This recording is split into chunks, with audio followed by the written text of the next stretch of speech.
Good morning, Raptor Freaks. Good morning, Raptor Freaks. Lex Yachts here. Please tell me if you can hear me. I'm just checking the mic check real quick right at the beginning. Well, the Raptors lost to the New Orleans Pelicans last night. It's pretty bad. Yeah, somebody's saying yes. Okay, good. Perfect. Thank you, Isaac. Yeah, it's the worst home loss since 1996. The last time we lost by a margin like that we were in the Sky Dome. Yeah, like 96 is our second season as a team, and we only won like 20 something games that year. Now, the margin is bad, sure, 41 points at home, but the precedent for this was established. I mean, let's think about this. There's been a certain thing that happens when the Pelicans play the Raptors in the last couple years. Now, we could talk about how Zion Williamson is 5-0 against the Raptors at this point. That's right. He's 5-0 as an individual. He has three teams in the league that he has not lost to yet. And the Raptors are one of those three teams. Like at all, 5-0. He has beaten us. This was the first time Zion played in Toronto as a Pelican last night. Very first time. Now, what I will say is this. The last couple times we played them, when they've blown us out, they blew us out with a much better team than the one we had yesterday. I mean, when we played them in February, we had Dennis and a couple other guys still. When we played them last year, we had Fred and Pascal and OG and everybody else, and they still blew us out. So I'm going to say this. We could have Scotty, we could have Pascal, we could have OG, we could have Fred, and they still beat us by 30. So take all those guys off our team, change our team completely, put a bunch of young players, a bunch of 10 days, a bunch of two ways, a bunch of converted two ways, and you get what you get. You know, we were a much older team at the beginning of the season. We could not handle the Pelicans when we had that older team. So, I mean, it doesn't take much to win this, that, you know, we're going to lose to the Pelicans. Not only this, and Darko said this after the game, the Pelicans are playing at a high level right now where they could win the championship. And I believe him. He said they shoot like they did last night. Every single night, they could be champions by the end of this year. That there was a certain mix and balance on the New Orleans team that you have to admire as far as the three-point shooting. First of all, Trey, oh my gosh, Herb Jones, Trey Murphy. What do you do? That guy was 8 for 10 from three. And they were really killing it on the threes. The threes were abnormally hot for the New Orleans Pelicans. So hot that our guy Jonas, who's on my shirt, by the way, his name's on my shirt, got 2 for 2 from the three-point line himself. I mean, it was just nasty. But this is the hard work and time and building up of the franchise of the New Orleans team. Last night, they got their most wins in an NBA season ever. Last night. This is the most wins the New Orleans Pelicans has won in their existence currently right now. So I got to say, they're trending up. They're getting closer to their plateau, getting closer to the fruition of what they've been building towards for a couple years. Now, we're at that bottom of that mountain, climbing up. They've been climbing for a while. They went through tough times and difficult things, 4 or 5 years ago. 3 years ago, and they've gotten better and better, and they're at this point where they're a top team in the West. The West is no joke. To be a good team in this league, you've got to be good at both ends, and that team last night was one of the best teams at both ends I've seen this year. If you ask me who the top 3 teams in the West are, I'm going to say the Nuggets because they're the defending champs. I'm going to say the Clippers because they have a Hall of Fame group of guys, and then I'm going to say the Pelicans. Because the Pelicans have the right mix of length, strength, speed, shooting, defense. They've got it all. I mean, they outsized us at all 5 positions in our starting lineup. In some ways, they were so speedy and getting around and stealing the ball. This is all by design. These guys were playing both ends of the court very, very well. They held us under 100, and they scored over 130 themselves. That is a team that's doing it on both ends, like hitting on all cylinders, not just with their shooters shooting threes, but also hitting on all cylinders on their defensive end. As far as you see guys like Naja Marshall and Jose Alvarado stealing the ball in the backcourt. It's like Alvin and Matt said during the broadcast. If I was doing scouts on New Orleans, I put it in that they like to try and steal the ball from you from behind. Very active, scrappy team. Willie Green has a winning formula. I'm very curious to see how they do this postseason. If they are healthy, that's the thing. That's the big Achilles heel. That may be the thing that stops them is their health. It's all about Zion. Zion shows up and Zion does what he does normally. Well, they can go all the way. They can. But it's going to be really dependent on the Pelicans' health. That is going to be the biggest determinant of how they do for the rest of the season. But yeah, I feel like there was a lot of angst in our Facebook chat last night, and I understand because you see the team losing like by that margin, you see mistakes, you see all this, and you feel like what are we doing? This sucks. But we've got to understand realistically the parameters of what happened last night. I mean, I warned everybody yesterday. I said the only way we win this game is if it's one of those weird nights in the NBA where any team can win on any given night. And this is what they would say. Oh, on any given night, any NBA team can beat anyone. Well, if things are according to what they should be on the court and people play right, well, New Orleans wins. I mean, what do you expect us to do when you got Kelly Olynyk as really your only big and you're playing against a front line? I mean, it's not even just Jonas and Zion. It's also the length of guys like Murphy and Herb Jones, because those guys are just as crazy long too at their position. So the rebounding is a real advantage for the Pelicans. They have a better interior defense, and ways Darko's excellence of wanting to hold a paint protection is just not possible when you're outsized like you were last night. It's like Darko's main principle is to protect the paint on defense. And this is a big reason why he's not playing Chris, just so y'all know, is that he wants to have the best paint protectors in there. And he can't afford to play Chris at a center or a power forward position because in some ways he does not protect the paint. That is the biggest thing. I've really tried to think about this long and hard because they're chanting for Chris at the end of the game last night. And one of the things that the person in our chat that was upset about this said that why aren't they playing Chris? Why aren't they playing more veteran leadership in the game to try and keep up with the Pelicans? It's like, what's the point, man? Seriously, what's the point? I mean, I really do think it's very clear Chris Boucher is not going to be a part of our team next year. And I know that's sad and that sucks. But what's the point of playing him if we don't see a future with him? That's what I'm thinking. And even if you put in Garrett Temple, Jalen McDaniels, and Chris Boucher as the vets off the bench, that's not going to help you in this situation. Trust me. That's not going to help you in this situation. Some ways it's much better to just throw those young guys in there into the fire and see them sink or swim. I mean, this is the thing. Sometimes coaches will do this and put those young players in there, and they're pleasantly surprised. They're like, holy crap, look at what DJ Carton is doing. He is absolutely taking over the game, and he's got 20 points all of a sudden. This is the opportunity that was put in front of these young guys. Now, if the competition's too good defensively and it's just too hard to do this, well, it's not going to happen. And that's what happened. But for God forbid, Darko play the young players, the G League players, just to give them a chance to like blow it up and kill it. Like if Javon Freeman Liberty got 40 points last night, somehow, some way, well, that would be huge. If Ramsey showed up first game last night and just went off and actually got us competing with the Pelicans, that would have been awesome. In some ways, that could have, that opportunity was there for those guys. But I mean, you can't get mad at them for not doing it because it's hard. It's not easy. And sometimes you get that lightning in the bottle with a player. Like think about Jordan Nwora when he first came and he played that one game and he blew up for 22 points all of a sudden. Everybody's like, holy crap, where did that come from? Well, that could have happened last night with a couple different guys. That could have happened with Grady. That could have happened with a couple different people. Could have blown up and scored well over 20 points, which nobody scored over 20 points for Raptors last night, starters or bench.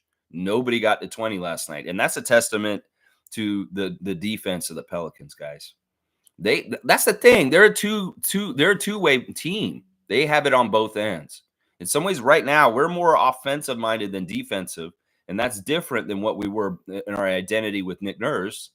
Well, they've got it on both ends. They're a good defensive team and they're a good offensive team. And I just have to honestly, it's not about us in some ways. Once again, we can get so egocentric and say, oh, it's just about the Raptors. No, this is about the Pelicans and the Pelicans' hard work in their program with their coach and their young core getting to new levels. And hopefully we will get to new levels with our young core in the future too. It's just all in due time. It's just that, like I've said before, there's an escalator, and all the NBA teams are on the escalator in development and moving up in the rankings and the standings and getting better. And while we're back at the bottom of the escalator, we have to get on at the bottom and start coming back up. And over time, people get worse ahead of us and fall below us, and we'll come back up. It's just going to take a little bit. In some ways, it's scary right now because so much change has happened with the Raptors, and you want to remember how to win. You want to win more. You want to get that winning feeling as often as possible. And really, with the game last night, when the worst home loss since 1996, it's scary. It's scary. It makes you start thinking this and this. But let's not get it twisted. There's a perfect storm involved in this. The Pelicans have a really good matchup against us. That's obvious. They have dominated us in the last couple of years. Now, people would say, well, that's a problem, Lex. That team can just own our lunch every single time we play them. Yeah, it is a problem, but also they're one team in the West. When we build a team, we're not building a team to beat the Pelicans. The Pelicans have a team that can beat us naturally. We're not going to try and build a team that's going to match up with the Pelicans to beat them. That's not worth it. We play them twice a year, and the likelihood of us playing them in the finals is not ever very good. So it's like, we don't need to build a team to beat the Pelicans, guys. We play them twice a year. We're not going to play them in the postseason unless we play them in the finals. And if we're at that point, we're going to be very good at that point. Trust me. And they should be very good also if they're in the finals against us. And then it's just a matchup of the two best teams. No, we build a team to beat the Celtics. We build a team to beat the Cavs. We build a team to beat the Sixers, the Knicks, the Nets, and all the other Eastern teams that we face off multiple times and will have to play in the early rounds of the playoffs. So this is the thing. If we have a bad matchup against one Western Conference team, which is the New Orleans Pelicans, it's not the end of the world. In some ways, we should just be like, well, it's the Zion game. And Zion just kills us. And you know what? I like Zion. I didn't like him at first because of him missing so many games. And I thought that he was getting anointed an NBA golden boy too easily without proving it at all. He hadn't really even played yet, and they were already tooting his horn. And it was kind of annoying me. But I like the kid. I think that he's a really interesting talent. I think that he is a very humble guy. Honestly, he could be way more cocky and way more of a jerk. But he seems like a nice guy. I like the fact, we got to remember him and RJ were Duke roommates and teammates, and they're very close. In some ways, there was a lot of shit talking between the two of them a little bit, just because they're friends. They're very close. They're very close. Zion Williamson and RJ Barrett from their Duke Blue Devils days. Yeah. At one point, Darko yelled at RJ on the bench saying, "Go have some pride. Get out there and get mad." And RJ made that mean mug. Yeah, on the bench. He's like, yeah, I got to go out there. Darko's right. And I could tell RJ was motivated to carry us, to have that city pride and step up for the city of Toronto and try and win for the Raptors. But, I mean, it's just he's floundering out there. In some ways, he doesn't have enough support. In some ways, the referees, they're weird with their bias calls with contact. They're still not giving the calls right to RJ. As far as when he gets in the paint, he's getting contact, but they don't respect that. They don't respect that. They just like, he's got to convert. If he doesn't convert, if it goes out of bounds, it's just out of bounds on him, or there's no foul call. So I saw the fight in RJ. RJ had that spirit, just like some of the people in our Facebook chat, to want to win, to kick some butt and go out there and kick major ass. He wanted that so bad, you could tell, and he was majorly frustrated that we weren't getting that kind of thing. Darko admitted last night in his after the game press conference that we lost the game when he brought the bench in. And that's damn truth. Of course it is. And that may be what the person in our chat that was getting so upset about was upset about. If you're trying to win the game, why do you put so many subs in all at once and the game just falls apart as far as like trying to keep an intensity with them? We did see the first section of the game before the first time out, the Raptors were winning. The Raptors won that section of the game. The first 6 minutes, 5, 6 minutes of the game, the Raptors won. They were leading. We were perfect from the field. We saw Gary Trent Jr. come out and hit 3 threes right away at the beginning of the game. I was like, yes, Gary. Yes, this is what I've been talking about, Gary Trent. This is what I'm talking about. Man, if he could just had been able to sustain that kind of production for all 4 quarters, he might have had a 40-point game or something like that. Man, I was really happy with Gary at the beginning of the game. And in fact, he is my star of the game. He is my number one star of the game for the team last night. Gary Trent Jr. got us off to a fast start, and he was fantastic in that way. 6 of 12 from the field, 4 of 10 from 3-point range, which is great. 3 rebounds, 1 assist, 1 steal. Minus 13 with 16 points in 29 minutes. Yeah, I'm disappointed because he started so well, and he still didn't get to 20 points. Like, Gary, you got 9 on the board right away in the first 5 minutes of the game, and you still only ended up with 16 points. Why are you only getting 7 points for the rest of the game? You outscored yourself in the first 5 minutes and didn't score jack shit for the rest of the game. In some ways that's disappointing. But I do have to give you credit for getting us off to a good start and hitting your shot right away. You were dialed in, and that was fantastic. So I'm going to give you the star of the game. In some ways, I'm making up with Jimmy Pope for coming down on Gary too much. Well, I'm going to give him more favor and give him the number one star for tonight. That's tonight's game. The second star of the game for me is RJ Barrett. He's a mixed bag. In some ways, I feel bad. RJ's free throws are so bad right now. And Darko talked about it after the game the other day, saying, what is going on with RJ with his free throws? And he said, I think it's mental. I think it's mental. I think it's weird because sometimes it just happens. And he cited Maurice Cheeks. Maurice Cheeks, the great Hall of Fame champion point guard for the Philadelphia 76ers championship team in 1983. Of course, a very valued assistant coach around the league. I don't remember which team he's on right now. I think he's on Oklahoma City still. But he's been around for a while. And the story is Maurice Cheeks was an 80% free throw shooter for his whole entire career. But there was one season where he just couldn't buy free throws. And he shot 45% at the free throw line. And he said there was nothing wrong with him. There was nothing that is wrong or anything. It's just that inexplicably his free throw percentage was 45% that season. He was normally an 80% free throw shooter. So that's what Darko thinks is going on with RJ, that he's just having an off year for free throws, and it's nothing to be too worried about. It's just something weird. I think it's, once again, something to do with the swivel in his arm that he's putting into the shot and his free throw mechanics. Also, partly concentration.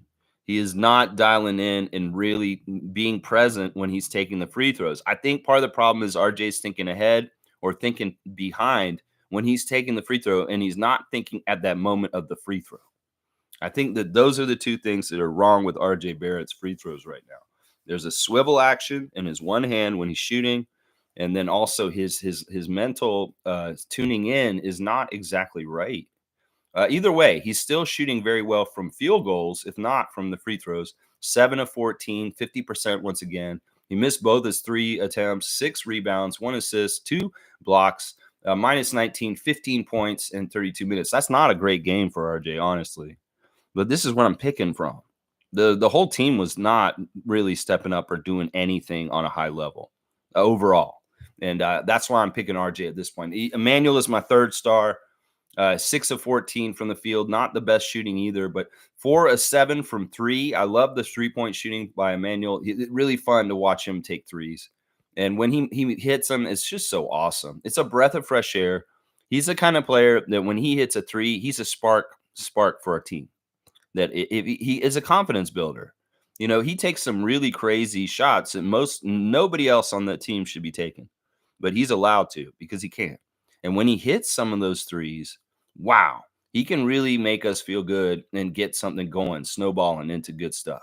So keep going, Emmanuel. Keep shooting like you have. He was 7 rebounds, 7 assists. I love the rebounds. Once again, you know, Quickly's going to get a triple-double at some point. 1 steal, minus 21 with 17 points in 33 minutes. He did not get to 20 points either. And that's, I mean, how are we supposed to beat a team when we don't have anybody on our team that scores 20 points? I'm serious. This is the NBA. You've got to get a 20-point scorer out there. The other side had 34 from Trey Murphy, who was 11 of 17 from the field, 10 of 14 from three. That is nasty. Trey Murphy the third was a plus 44 for the game, guys.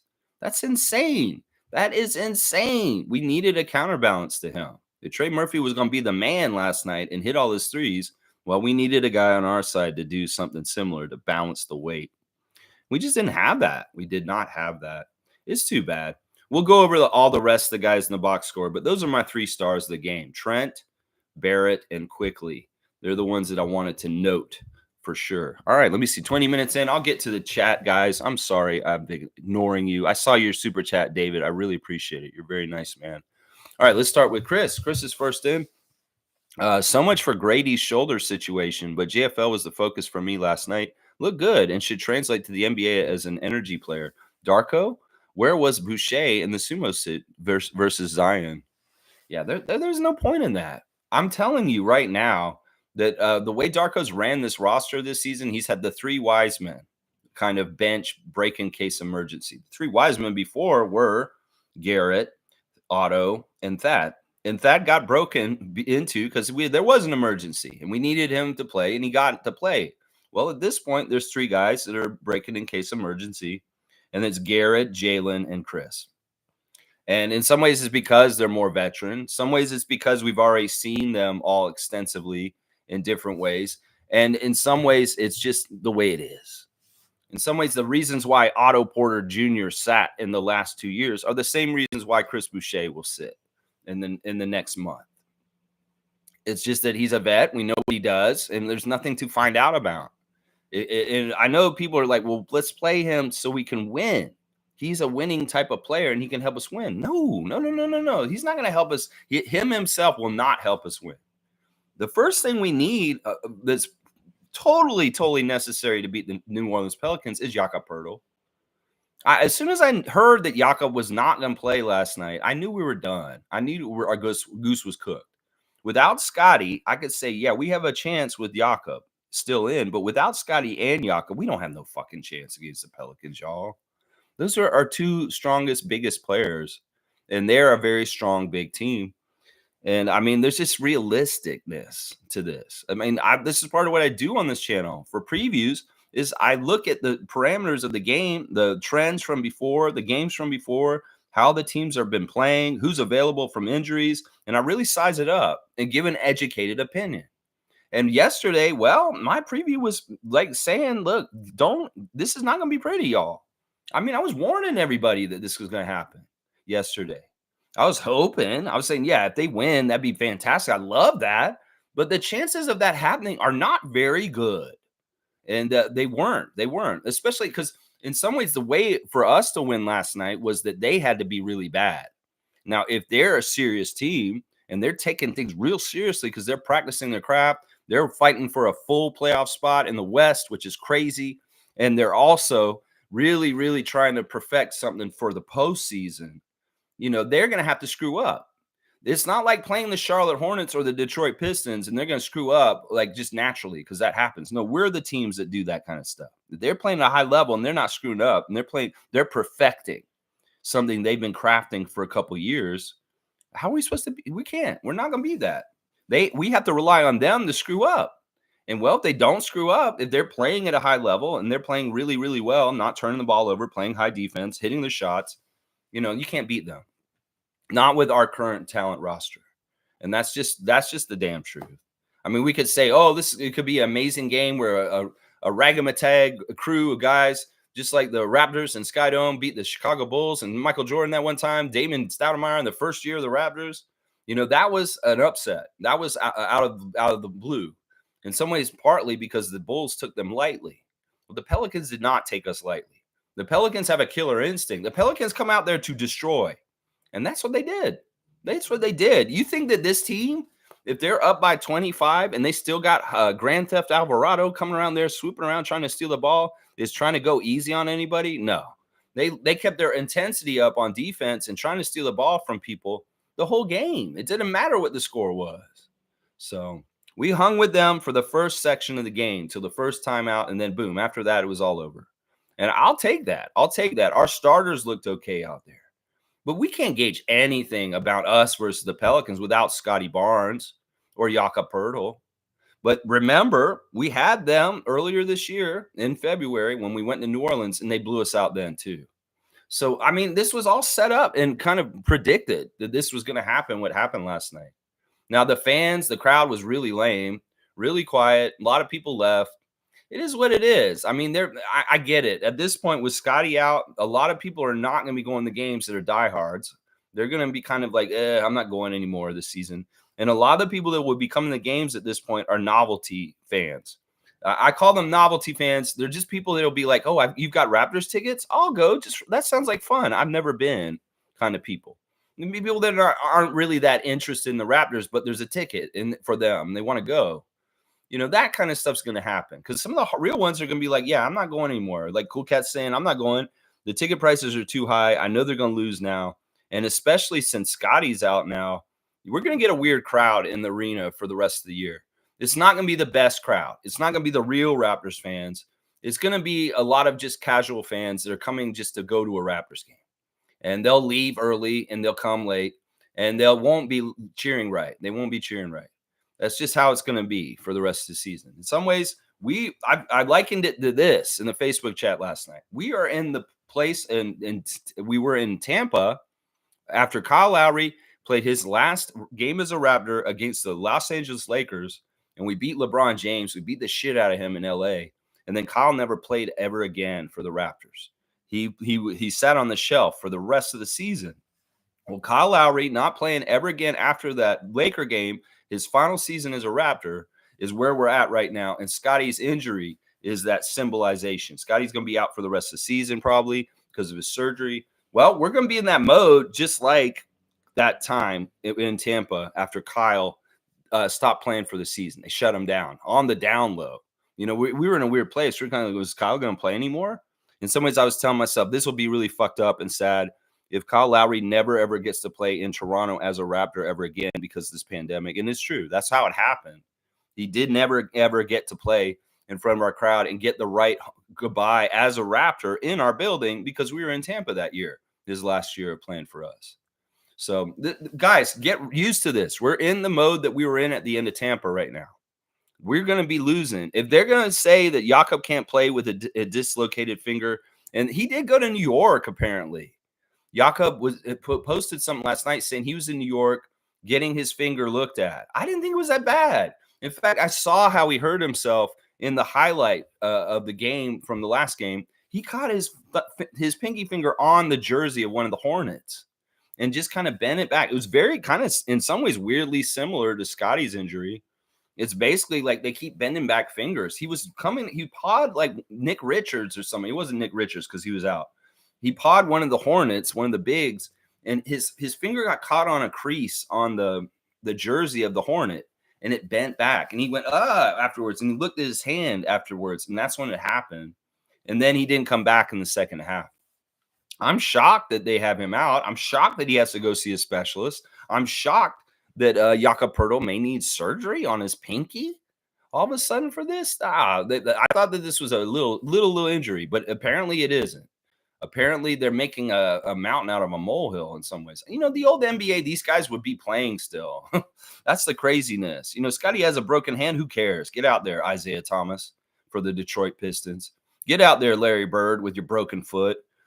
I know that it's not a good excuse, but I'm just saying that's one of the differences between the old league and this league is a lot of these guys would be playing with some of these injuries because the old players would have played with them. And any little tiny injury will sit a guy these days. And that's why I wonder about a pinky injury for Jakob, even a hand injury for Scotty. And some people say, well, it's his offhand. He doesn't use it to shoot. Yeah, he could shoot. If he put a cast on his hand, he went out there, he'd probably still play. But he's not allowed to have a cast because he probably clocked some people in the head. Yeah, Chris in a sumo suit. That's never a good idea. It's not going to make him play good positional paint defense. That's the problem right there. In some ways, Chris Boucher is a big, and he can't defend the paint. So that's not working in Darko's world. That is the big problem right there, guys. That is it right there. I just summed it up right there. JFL didn't look bad. There were times where I was like, yeah, he's not translating, but then he did get some baskets. But of course, it was in garbage time. And how are we really to gauge Freeman Liberty's attributes in the NBA when once again, and kind of when it doesn't matter? It's not the highest level of competition, but he did get some points. I mean, he was better. He was one of the guys in double digit. 4 for 7 from the field. That's good shooting. 1 of 3 from three. 4 of 5 at the free throw line. So he's getting the line, getting some respect there. 3 rebounds, 1 assist, a -5, 13 points, 18 minutes. Javon Freeman Liberty filling it up to a degree. The best points per minute for the guys last night, too. He's probably my honorable mention as far as with the 3 stars last night. So, yeah, JFL wasn't bad. He wasn't bad at all. And he got extended run. That's for sure. Let's see. Trevor's saying, good morning, Raptors family. No matter the loss, I still love my team. We all have to be patient. This is a very young team and mistakes are going to be made. So no need to get bent out of shape. Just chill. I'm with you, Trevor. I'm with you on this.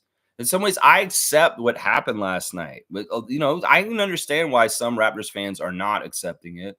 Some people have seen how we've gone from where we were to where we are now. And they're just like, this is not the team that I know. This is not the excellence that I expect from the Toronto Raptors, which we've been very spoiled in the last 10 years of Masai. No, I get it. We are at a weird low point in our franchise. Once again, it is similar to the second season of the Raptors' existence in Skydome when we won 20-something games. Yeah, we're probably going to win 20-something games again this year. And it'll be very like similar kind of thing that we say, but this is a transitory year. This is a different year where we're really switching our identity very strongly, and right in the middle of the season too. Yeah, I think that you're right. Everybody should just chill and take things as they come.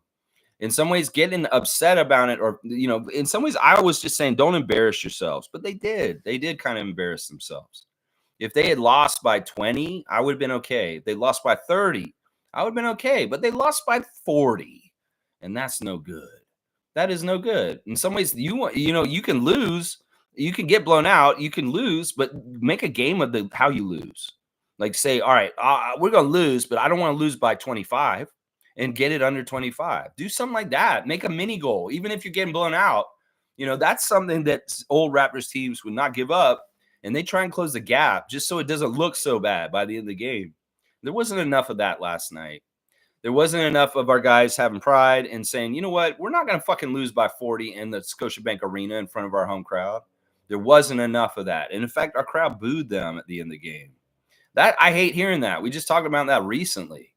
How, whenever your crowd boos your team. Yeah. I mean, I get why y'all did that last night, but have an educated opinion on this. That's Zion Williamson. That's the Pelicans. They're a top Western team, and they got our number. They got our number. That's just the damn truth. Trevor J, in honor of Commissioner of Fun, Trevor J, I'm going to pick a cosmic card of the day just to brighten our day on a loss, the worst home loss the Raptors have suffered since 1996. Buh, man, that's crazy. We lost the worst in Skydome. And now this. All right, who did we get today? Oh, this is interesting. We kind of talked about his buddy the other day, but now we've got old school Denver Nugget, Michael Adams. Michael Adams was actually known as Mighty Mouse also, guys. He had the Mighty Mouse nickname before Damon. In the 80s, he was Mighty Mouse. So, yeah, there's Denver's Mighty Mouse, Michael Adams. Pretty interesting. I love those old Denver jerseys with the color band. I like that they brought them back somewhat in recent years. The Denver Nuggets scheme with that color band around his midsection. Yeah, this was a very high octane offensive player, Michael Adams. And that Nuggets teams that he played on, boy, they could score. They could score. They put up some numbers. No lie. There you go. Our card of the day. Denver Nuggets, Michael Adams. There you go. He was like 5'10". He wasn't a big, tall guy. He was very not that big. Chris is saying, indeed, TJ, I hope fans can keep calm. And remember, nothing is effed here. It's just the stress talking. In some ways, it's the hurt. It's like you see the team, you see the score, and you're just like, no, we've got to detach. We have to like cerebrally take this all in intelligently and just understand the whole thing. If you're just like a unconscious thinker and just like, oh, they're losing, I hate it, this sucks, and you're just mad, if you don't put thought into why, If you don't reason things out, yeah, I can see why you're upset. But if you can reason it all out and understand the situation, then you understand. In some ways, like I said, it doesn't matter if the New Orleans Pelicans owns us because they're Western Conference. We play them twice a year, and the likelihood of the Raptors playing the Pelicans in the finals anytime in the history of the NBA is not probably that good. I'm just going to say that. Two small market or two not the best teams to be in the finals. I don't know if they let that happen to a degree. I think they meddle with us to do that. So realistically, us gauging us having a beat or be better than the Pelicans is not necessarily true either, as far as where we get to. Of course, we'd like to be better than them and kick their butt in the future, but they're just at a higher place on the escalator right now. They definitely are. Trevor's saying, what a game last night with Denver and Phoenix. Went to overtime, but Phoenix came out with the win. All right. All right. We're going to see both those teams very soon. Phoenix Suns tomorrow. I'll have the preview tomorrow. Also, a G League game also going down tomorrow. I believe we're playing the Mad Ants. Indiana's G League team tomorrow. So I have the preview for both games, the Raptors game and the 905 game tomorrow also. Yeah. Hey, good stuff. Good stuff. Denver and Phoenix won in overtime over the champs. That's good NBA entertainment right there. Let's see. Nets and Hawks win last night. Okay, so the two teams above us both won and we lost. So we're further out of the play-in because of this. And that's what I'm saying. In some ways, we may need to just kind of hang around. I'm telling you, and Jakob not playing last night is that we're going to try and keep our San Antonio pick somehow, some way. Now, it's not guaranteed. Nothing is guaranteed with this. And I have to warn Raptors fans this. Even if we don't play well for the rest of the season and we have the right record to get our pick, that does not mean we're going to keep our pick automatically. The ping pong balls of the lottery are going to decide whether we get to keep our pick. We could finish in the bottom 5. We could be the 5th worst, not even the 7th worst. We could be even worse, and we still don't keep our pick because we have bad lottery luck. So I need to warn everybody this ahead of time, that just if we lose for the rest of the season and we do not still keep that pick, realize it's because of the ping pong balls, that they will determine things. We have to have luck on that day like we normally do. We normally have ping pong luck. With Scotty, we had ping pong luck. We got all the way up to 4th from 8th. We had the 8th pick. We were slotted in the odds to have like the 8th pick of the year of Scotty, and we jumped all the way up to 4th. And then you saw that we got the best player in the draft because we drafted the best guy at 4th because the other teams didn't pick him. That's what I'm saying. In some ways, the lottery is going to be the most important thing that determines things with our protected pick with the San Antonio Spurs. It won't be our record. It won't be how we lose or win going out. It's going to be the lottery ball that determines it. So we got to be ready for that. In some ways, we could get screwed all over. But once again, we're going to look at the bright side of whatever happens. If we do lose that pick and we are shitty for the rest of the year, well, we don't have to owe them a pick next year. That pick is required to go to San Antonio sometime in the next 3 years. So we might as well either get it over and done with this year. If we don't, because we're so bad and it's a really high pick, we could get a high-level draft pick this season, we will. But if we don't and we lose it and it goes to them because we're picking 8th, that's the way it would happen. This is like the lottery balls are come out and then boom, all of a sudden the Raptors are picking 8th. Well, it's San Antonio's pick. It's San Antonio's pick at that point. It's a top 7 protected pick. So we have to land in the top 7 because of the lottery balls. That's what we have to do. I just want to make sure it's clear for people because I understand there's going to be a lot of casuals out there. They're going to get all angsty and upset about the situation with our team. And if we don't check certain things off, they're going to think we fucked up. They're going to come after the front office and say, oh, these assholes, these dumbasses, we're so bad. And we didn't even keep our pick. I'm getting ready for that scenario just in case. Because in some ways, what I do here is educate. And I need to educate the Raptors fans just in case that horrible scenario happens. But honestly, we've always had really good lottery luck. It's more likely we'll pick a top 3 or 5 pick than fall out if we're a really shitty record at the end of the year. Watch. Let's see. Dana's here. Good to see Canadian Dana. Good morning, everyone. At least we didn't lose as bad as Golden State. Yeah, to the Celtics the other night. Yeah. I mean, you know what? It is a really good matchup for them against us. especially since we traded all our long arm monsters. In some ways, the Pelicans have long arm monsters. They have a certain type to their team, like Brandon Ingram, Trey Murphy III, Herbert Jones. These guys are all long and lanky, very fast, very skilled, good offensive players, extremely good defenders.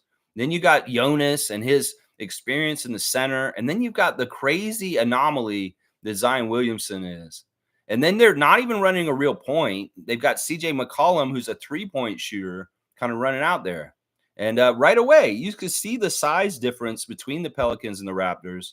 It's just not even fair. They had us at all 5 positions, bigger, stronger than us. And it's not like we had a quick advantage on them or a size speed advantage because of that. No, they were just as speedy as us at that size.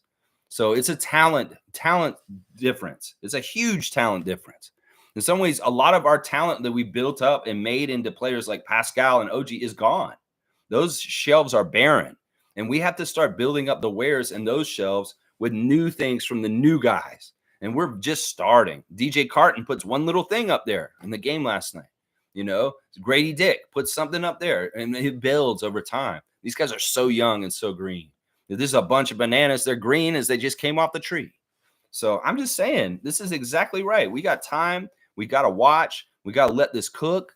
And patience, like Masai said, is vital for this era of the Raptors right this present time. And Raptors fans that don't have patience, well, they're going to have a little trouble for a while. They're going to have a little bit of trouble. And if they can't find perspective to understand things in an educated way so that they're not all upset about it, well, I can't help you. I can't help you. If you're going to be upset because the Raptors are losing by 20 points at home, you're just going to be upset. I can't rationalize it to you where it'll make it okay. If you just want to be upset about it, go ahead, be upset about it. That's fine. That's fine. That is fine. Yeah. Monique is here. Good to see Mo. She's saying this. Yeah, she's right. Expansion year all over again. I mean, we're not technically expansion team, but the roster that we have is very expansion-like as far as it's young and turned over and from different places, and they haven't played together for very long. This is exactly like when John Sally, Willie Anderson, Alvin Robertson, and all them came together in the first year of the Raptors. In some ways, that's true. There's a very much an expansion level of like connection and orientation of our team and the players that are on it right now. In some ways, the talent on our team isn't good enough to compete yet because we need to derive them developing up and getting better individually, but also we need to check different guys, send them in and out, bring in new guys, and just keep trying to find the winning combinations. And the particular players we want to invest long-term in as far as being with us for the ride because we can see the promised land of gains and in development over the long term. That's part of it. In some ways, when Darko's watching these guys, he's not watching them to be perfect right now. He's watching them for the potential to get more and more perfect over time. And how do they listen to him? Do they take instruction well? Do they do what he's asked them to do? Do they have ability to show growth quickly? Do they have an ability to take things in and not make the same mistakes over and over again or forget mistakes? You know, this is all stuff that he's looking at for the rest of the season and figuring out who we, talking to Bobby Masai should be invested in. So it's very, in some ways we're doing it on the cheap. I can tell too. Like if we really wanted to do some things in major ways, well, we could spend a little bit of money, but no, we're investing from guys within our G League system. That's why we've converted guys from our inside, like Moji and Javon Freeman Liberty and DJ Carton getting switched over to. In some ways, that's cheap ways of filling out your roster right now. And in some ways, it also shows that they are really going to be buyers this summer. That this is the most talentless Raptors team that we're going to have with no Scott and no Jakob and just these guys running around. This really is kind of bottoming out right now. Right now, we're bottoming out for this season. I thought maybe we were bottoming out earlier, but with Scott's injury, this is where we're at now. Bottoming out, yeah. Yeah, worst home defeat since 96. Us fans, we can't say I didn't show up here for a long haul. I did good morning, Raptor Freak family. Thank you, Monique, for going the game. And I know you did a valiant effort with the vibes. But what can you do? I mean, once again, this is just it's a very difficult situation no matter what. And Zion playing in this game, well, That's a big factor. Zion's funny. After the game, he said after the game last night that he would do the dunk contest if they put him on the All Star team. I think this is a great idea. I think he's an all-star. He's been an all-star in the past. Why didn't you do the dunk contest when you were all-star before? Oh, now you'll do it now? Okay. That's great. So, I mean, if he plays really well, he's healthy next year, put him on the all-star team. I want to see him in the dunk contest. If Zion's willing to do the dunk contest, that's what he said. If I'm on the all-stars, I'll do the dunk contest. Okay. It sounds like Adam Silver. You got to finagle this and make it happen. It's not like it's going to be hard to get the case that Zion Williamson is an all-star across the NBA. He probably will be next year if he's healthy. That's the big if right there. That is the big if right there. Let's see. Cowboys here. Good morning, Lex and Raptor Freaks. New Orleans is like our kryptonite. What Ingram did to Nwara was nasty. Oh, well, on to the next game. Let's go, Raptors. Yeah, Brandon Ingram wasn't really even utilized in this game. The game that we played against them earlier this season, he was doing Kobe kind of stuff. His idol is Kobe. And there's a lot of things he does on the court that mirrors Kobe's mannerisms. The way he shoots, the way he moves on the court is very Kobe-esque. Yeah, Brandon didn't even really do a whole lot. Is early he killed us, and then he didn't have to play that long. Nobody on the other side really had to play a lot of minutes. Nobody played 30 minutes on the other side, really equal. But yeah, Ingram had that crossover in the lane and that throwdown with the left hand. It was nasty. It was nasty. That's what Cowboys talking about. But yeah, he didn't play a whole lot. He didn't have to. In the second half, he was sitting on the bench, smiling, and then just enjoying the show of Trey Murphy III. But yeah, that was a good, nasty move. I'm sure that's going to be on the top plays of the night. Yeah. JFL was decent, Monique. You thought so? Yeah, I didn't think he was that bad. In some ways, I liked how he played because he didn't play like how he plays in 905. And he's talked about it after the game in his interview, is I can't play like I play for G League. I have to keep in mind that I'm not the focal point. I'm not the person that takes all the shots. So there is an adjustment for Freeman Liberty playing for the Raptors because he has to play more of a team game. He has to pass it more. He has to work harder on defense. That was one area that I was really looking at him at, is how is he working with the other guys on defense? Is he a problem? Is he getting beat? Is he getting scored on? And no, he was doing all right. He was playing pretty good team defense with everybody else. So he wasn't exactly a weak link on defense. That was something I worry about with Freeman Liberty. Is he going to be a defensive liability? James is saying we need more talent on the squad. Need another star player of Barnes' caliber. Yeah, well, I mean, it's hard to gauge anything from last night, James. I mean, really, honestly, without Jakob and Scotty out there, it's not our best version. So I don't take anything like from last night too seriously. I just take it as like we're all of a sudden in like a tank area of our season, and they are gearing up to go on a deep postseason run. That's really the main difference. In some ways, we're tale of two teams going in two different directions right now, and they're going to compete. They're trying to hone and perfect their system and the way they play, and they are very disciplined about it. Honestly, they're really impressive. I like their team. I can't hate on them. I'm not mad that they beat us because honestly, I respect and like their team. I really love Jonas Valanciunas, first of all. Any success for Jonas is a success for me because I just love the guy. He's a product of our city. In fact, when he came back for this trip, he did a special screening of a new documentary movie that he has coming out called Jonas. And it's his life story of how his journey in basketball.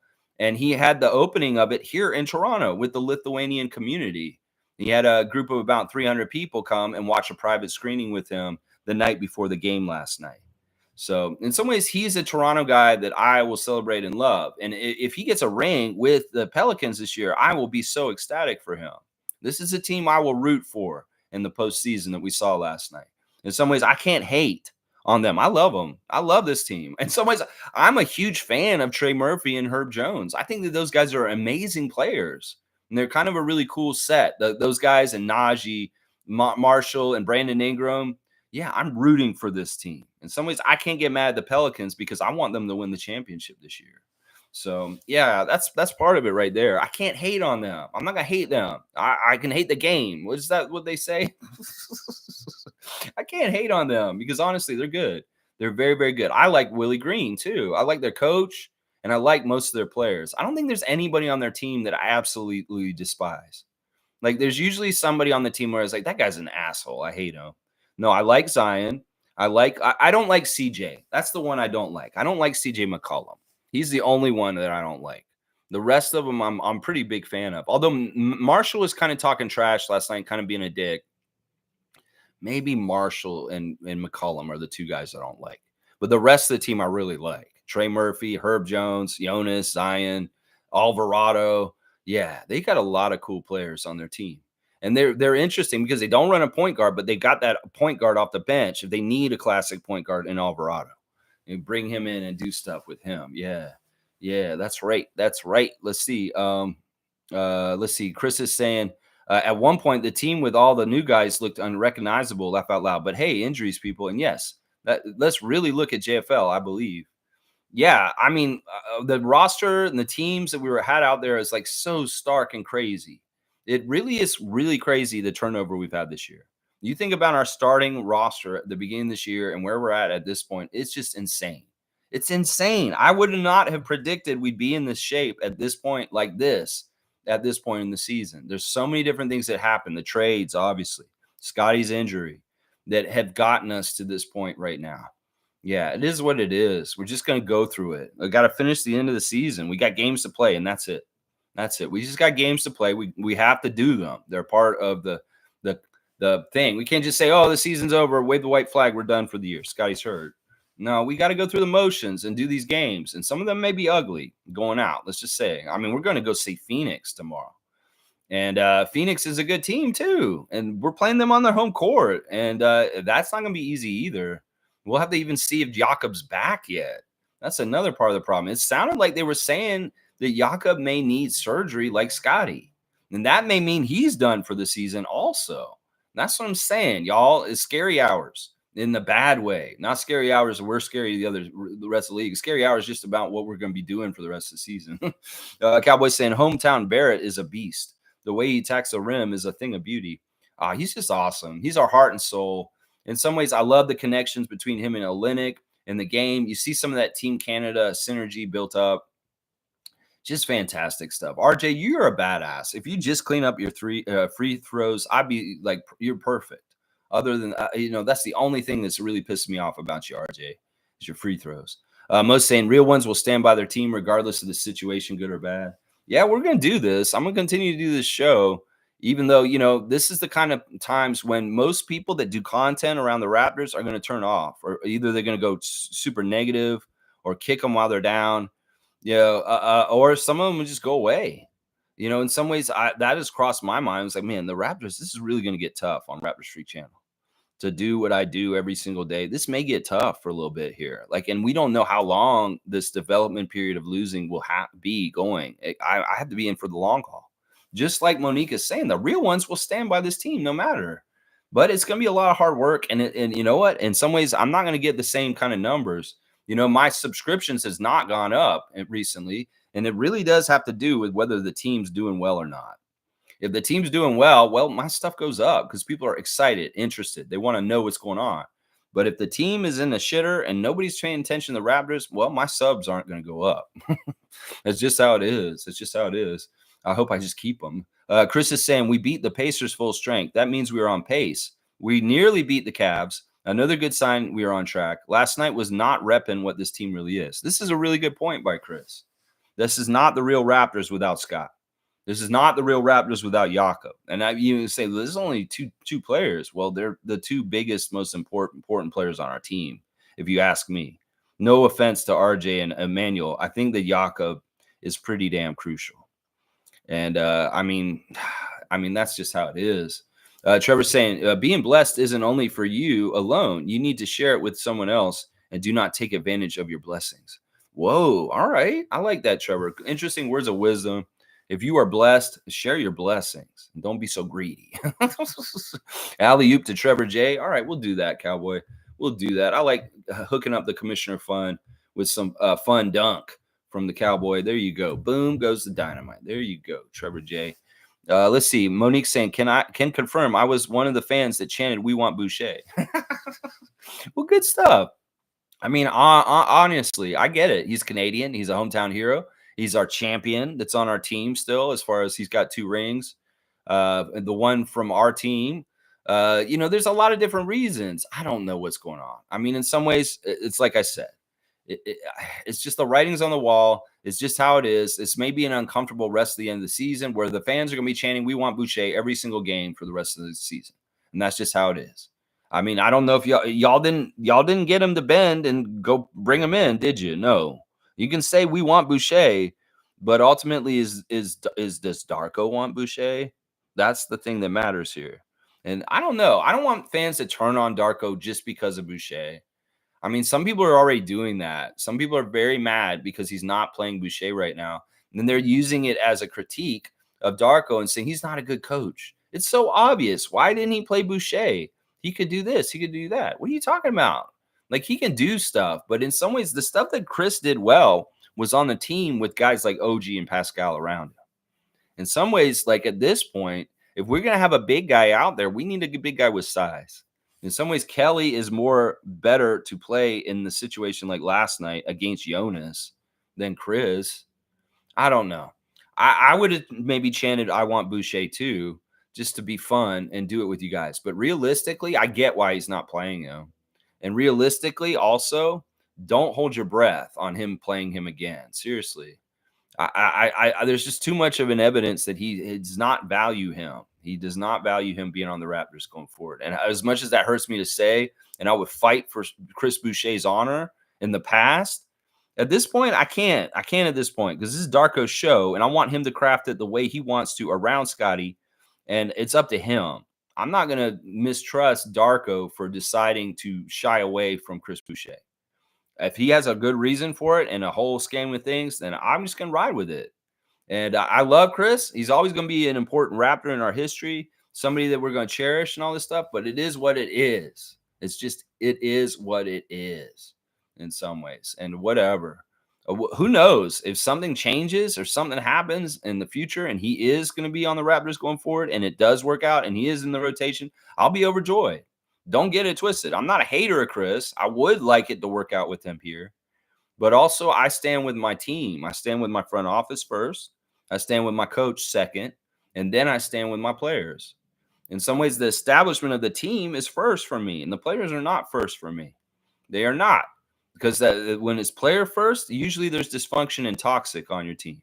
So in some ways, I got to stand with the coach. And the coach's design and idea and vision of the team. And if that's where it doesn't line up with Boucher, it's just what it is. Fiercely saying, "Good morning, family, and happy Wednesday. Yesterday was rough to watch. I wonder what the game plan will be as we were retooling around Scotty, but he's not playing." Well, the game plan is basically it's tryout time. It's American Idol, the first week with all the bad singers. Ooh, ooh, William Hung. She bangs, she bangs. Oh, she moves, she moves. It's like that. We're going to have some William Hung contestants come up to the mic and take that. And we're going to have some Justin Guarini otherwise, too. It's just going to be a mix of the good and the bad in the tryouts of the final weeks of the Raptors season this year. There's going to be good and bad. It's like, I don't know who's getting the golden tickets to Hollywood, like American Idol would at this point. I mean, we've given some of them. JFL, here's your golden ticket. You're going to Hollywood. Dude, what's in that Coke cup you got there? Oh, that's not Coca-Cola. All right, yeah, let's keep going. Nameless is saying, embrace the journey, people. Embrace the journey. Soak it in. It's like leading a healthy lifestyle. If you don't enjoy it, you never will. Well, this is actually a really cool philosophical thing that Nameless has brought up. You need the dichotomy of the light and the dark. You need the hot and the cold. You need the night and the day. You need the difference. Without the difference, you cannot tell when something is good, right? You need the bad to know the good. And in some ways, well, we're just on the bad for a little bit, and it should make us appreciate the good when it comes back around. Maybe some of Raptors fans around social media won't be so picky when we get good again. Maybe they'll be like, oh, fuck, I remember how bad we were at this point in time. And I'm like, yeah, you know what? Things are really good right now. I'm not going to be so nitpicky. Maybe not nagging the team when they're at a high level and a playoff team and they're, like a 50-win team almost or around 50 wins. Yeah, maybe you don't like go so negative and so nitpicky, pulling everything, little thing apart. Maybe you'd be happy because they're actually successful and they're winning. This is a lot of these fans were not acting that way when we were successful and winning in recent times. They were nitpicking, nitpicking. Well, maybe y'all will understand now going forward that this bad period right now, yeah, you understand how bad it is. And when it gets good again, maybe you won't nitpick so much. Maybe you won't. Maybe you won't. That's right. Let's see what else is going on. Fiercely saying at James, we had that someone. It was Spicy P. Yeah, we had a lot. We're gonna get more talent this summer. We got that payroll to go get some names this summer. Scotty gets back healthy. Jakob healthy. Boom goes to dynamite. We get some development. We get a draft pick. We get a free agent. Hell, we can look real different in October, y'all. We can look real different in October. That's right. Name is saying, enjoy the wins with the losses. Feel the range of emotion. Feel the range of emotion. Soak it in. Soak it in. Marinate in it. Marinate in that range of emotion that Nameless is talking about. Enjoy the wins with the losses. That's right. That's right. Enjoy the DJ Carton show. Enjoy Oshai. Oshai got hurt last night. Another Raptor hurt. Oh, hell. Oh, my gosh. Oshai Abaji out. Well, next man up. Next man up. Next man up. Who's left? Mo Gee. That's right. Put him out. That's right. Get them all out there. That's right. Mo's saying tough times don't last. Tough people do. Boom goes the dynamite. Monique is saying one of the oldest sayings in the book, but it's so apropos to right now. It is just so like a moniker for Monique herself as a person. It's like, tough get going. What did Billy Ocean say? When the going gets tough, the tough get going. Yeah, Billy Ocean. That's right. Yeah. Get out of my dreams. Get into my car. That sounds very, very sketchy. Like if some dude pulled up next to you and said, get out of my dreams and get into my car, would you get into that car? I don't think you would. No, you wouldn't. That's sketchy as fuck. You would not get in there. Anyway, yeah, going gets tough. The tough get going. That's right, Monique. And that's what we got to do as fans and as a team. That's right. Seymour's saying, man, we got slapped. Teeth went flying. Toothless Raptors right now. Only way is up. Growing pains. There you go, Sheriff. There you go, Sheriff. That's right. We got slapped. Yeah. Isaac saying yes. Yes. Kareem Thomas is here. Good to see KT, the dunk champion of last year. My good friend Kareem Thomas is hilarious. This guy should be on a stand-up tour somewhere. Standing on the stage, telling his jokes. Where is it? Where am I in the chat? Oh, David's here too. Good. We got a lot of good Raptor freaks here today. We're gonna make sure we hear from everybody. What is Kareem saying? I sent some porn stars to Zion's room to help him get off his game. They didn't do their job, and now I'm trying to figure out how to get my money back. All right, you. Oh, you Kareem Thomas with your jokes. All right, you're getting a 3-pointer for that because like that is timely and funny. He said he sent porn stars to Zion Williamson's hotel room the night before the game, and they did not do their job. You told him to get him off his game. Get him off his game. Well, maybe they did that, and it didn't matter. Maybe this is how he prepares for his games all the time anyway. That's that Mariah girl or whatever. So maybe you just helped him, Kareem. Although Zion didn't go off on us. It really wasn't Zion. Zion had his moments. He had that one really nice dunk, that breakaway dunk. It's the picture for the stream today. The overhead view of him doing that signature dunk he does. Yeah, he didn't really even go off, though. He only had 16 points. It's not like the other game that he played against us where he got like 40 or something. That game, he absolutely destroyed us. You know, the one time he played a home game against the Raptors was in Tampa. And I don't know if it was in the Tampa game or maybe it was the New Orleans game last year in New Orleans where he absolutely destroyed us. And that was the team that was with Pascal and OG and Scotty and Fred. And Zion just went off on us. That's what I'm saying. The old version of the Raptors was getting their ass handed to them by the old, Pelicans now. So like this new version of the Raptors that's all new and doesn't know what they're doing, of course we're going to get our ass beat by the Pelicans. Because the version that knew what they were doing was getting their ass beat by them. I mean, that's just logical, right? Logical Raptors fanatic. That's right. That's right. Okay, Kareem. I don't know if you can get your money back. This isn't the kind of thing where there's any kind of money back guarantee. If things get done, they get done. Sue saying, good morning, Raptor Freak family. I know we are developing, but that game was for only legit fans. It was tough to watch. Yes, Mo. Let's see some Boucher out there. There you go. Play it again, Sue. We love Sue so much. A regular, original Raptors freak from the very beginning. Sue has a music reaction channel on YouTube. I hope y'all will follow and subscribe. Play it again, Sue. She's covering all kinds of stuff. She does the old doo-wop songs. She does more recent metal. She does all kinds of stuff. She does some old 80s songs. I love Play It Again, Sue, and I know you will too. So please give a subscribe to Sue's music reaction channel. Her and Chelsea are hilarious with their reactions. I'm watching y'all all the time, Sue. I just enjoy it. I love when y'all do 80s songs and stuff that are from my childhood. I just really enjoy your channel. All right. So, yeah, I agree. This is not for the faint of heart. This is not easy Raptors basketball. This is not for people who just want to get on the bandwagon of the championship parade down University Avenue in 2019. No, this isn't for those easy fans that just want to show up and take the spoils at the end. No, this is the hard work, the hard time, the grind time. And if you're going to grind with them as a fan, you're going to be grinding just like that team. So, yeah, you gotta be a real one to stick with it now. And that's why the RFF is the epitome of real ones. So we know we're going to be around. I know at least some of y'all will be around. I think most of y'all will be around, and it's signified in the Raptors Freak family being so prominent in the Raptors Tonight chats at the end of games.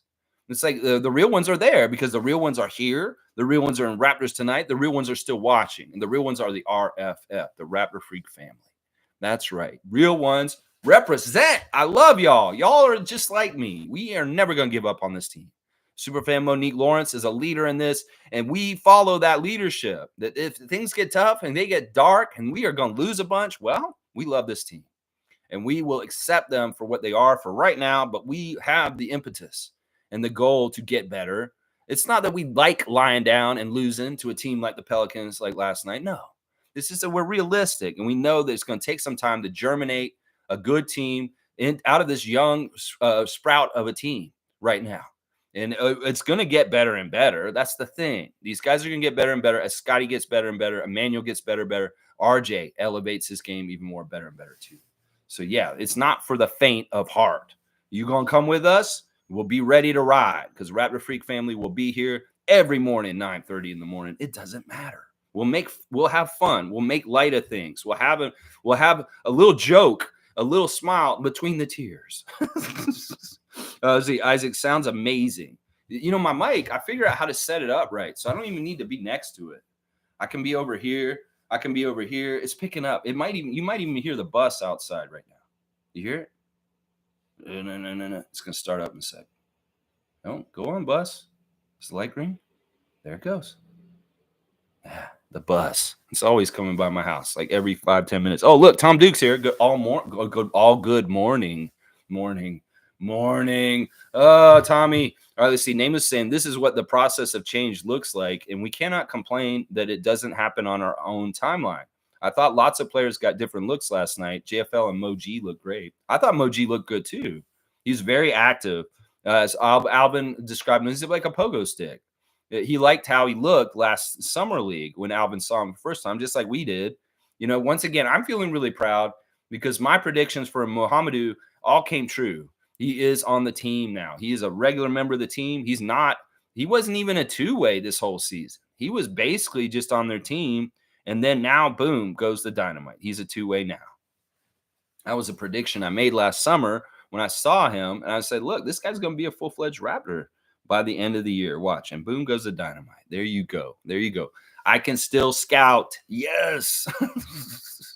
David, thank you so much for the Kelly Olynyk tip. Yeah, super chat. Holy crap, 139-98. Yikes. 41-point lead, but that's also Kelly's number. Let's go look at Kelly real quick in the stat box real quick since you brought him up. Kelly wasn't bad. He started in the place of Jakob Poeltl. In some ways, he's got to do yeoman's work against Giannis and Zion. It's just that you're going into a match. Like, it's kind of like you're in a sumo match and you're the smaller sumo wrestler. It's basically like that. This guy's got more weight and more force, and he's going to try and push you out of that circle. What the hell are you going to be able to do? I mean, Kelly, in some ways, was a man on an island.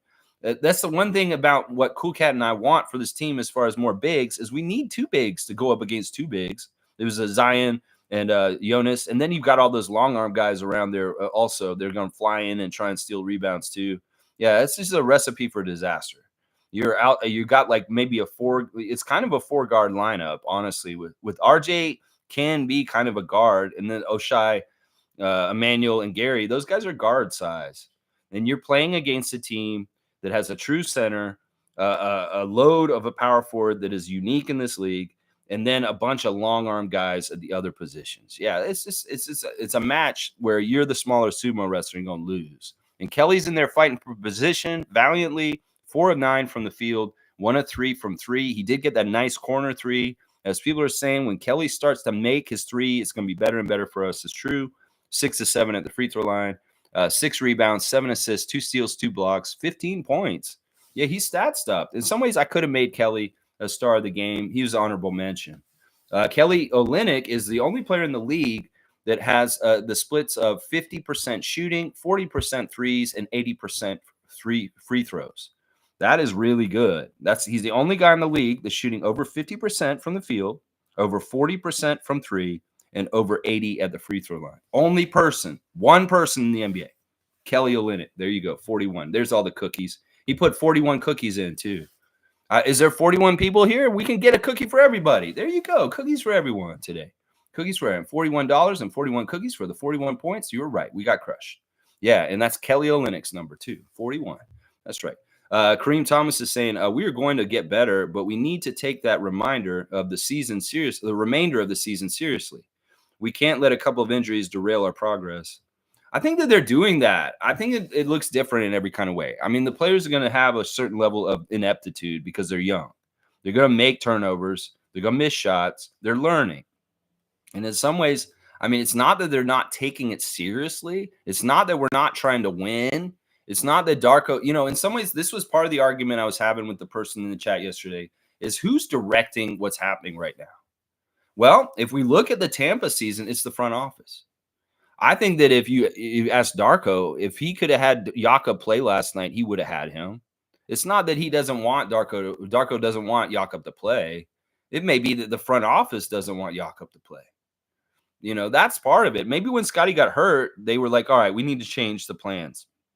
Maybe they intentionally thought, all right, we're going to go for the play-in if we're full strength. But once Scotty was done for the season, it changes everything.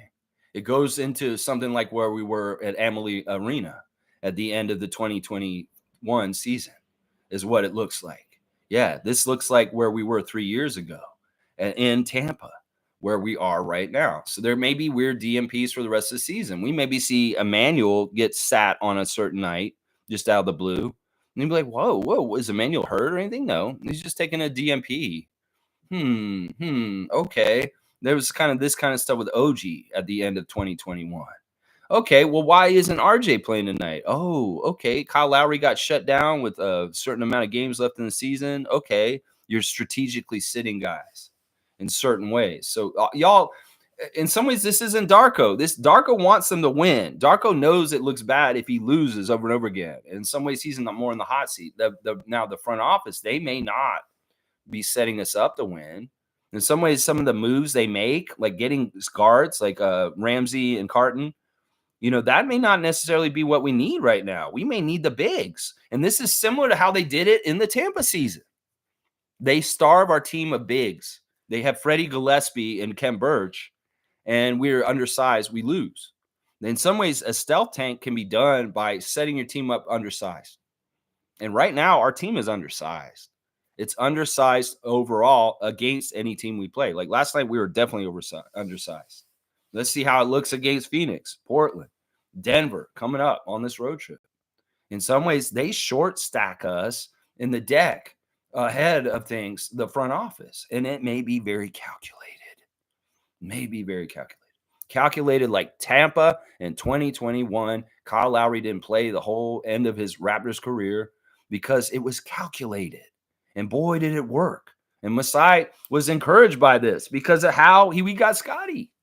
So in some ways, we're in the move to set up to try and get somebody like Scotty in the draft in some ways because of where we are in our position in the standings.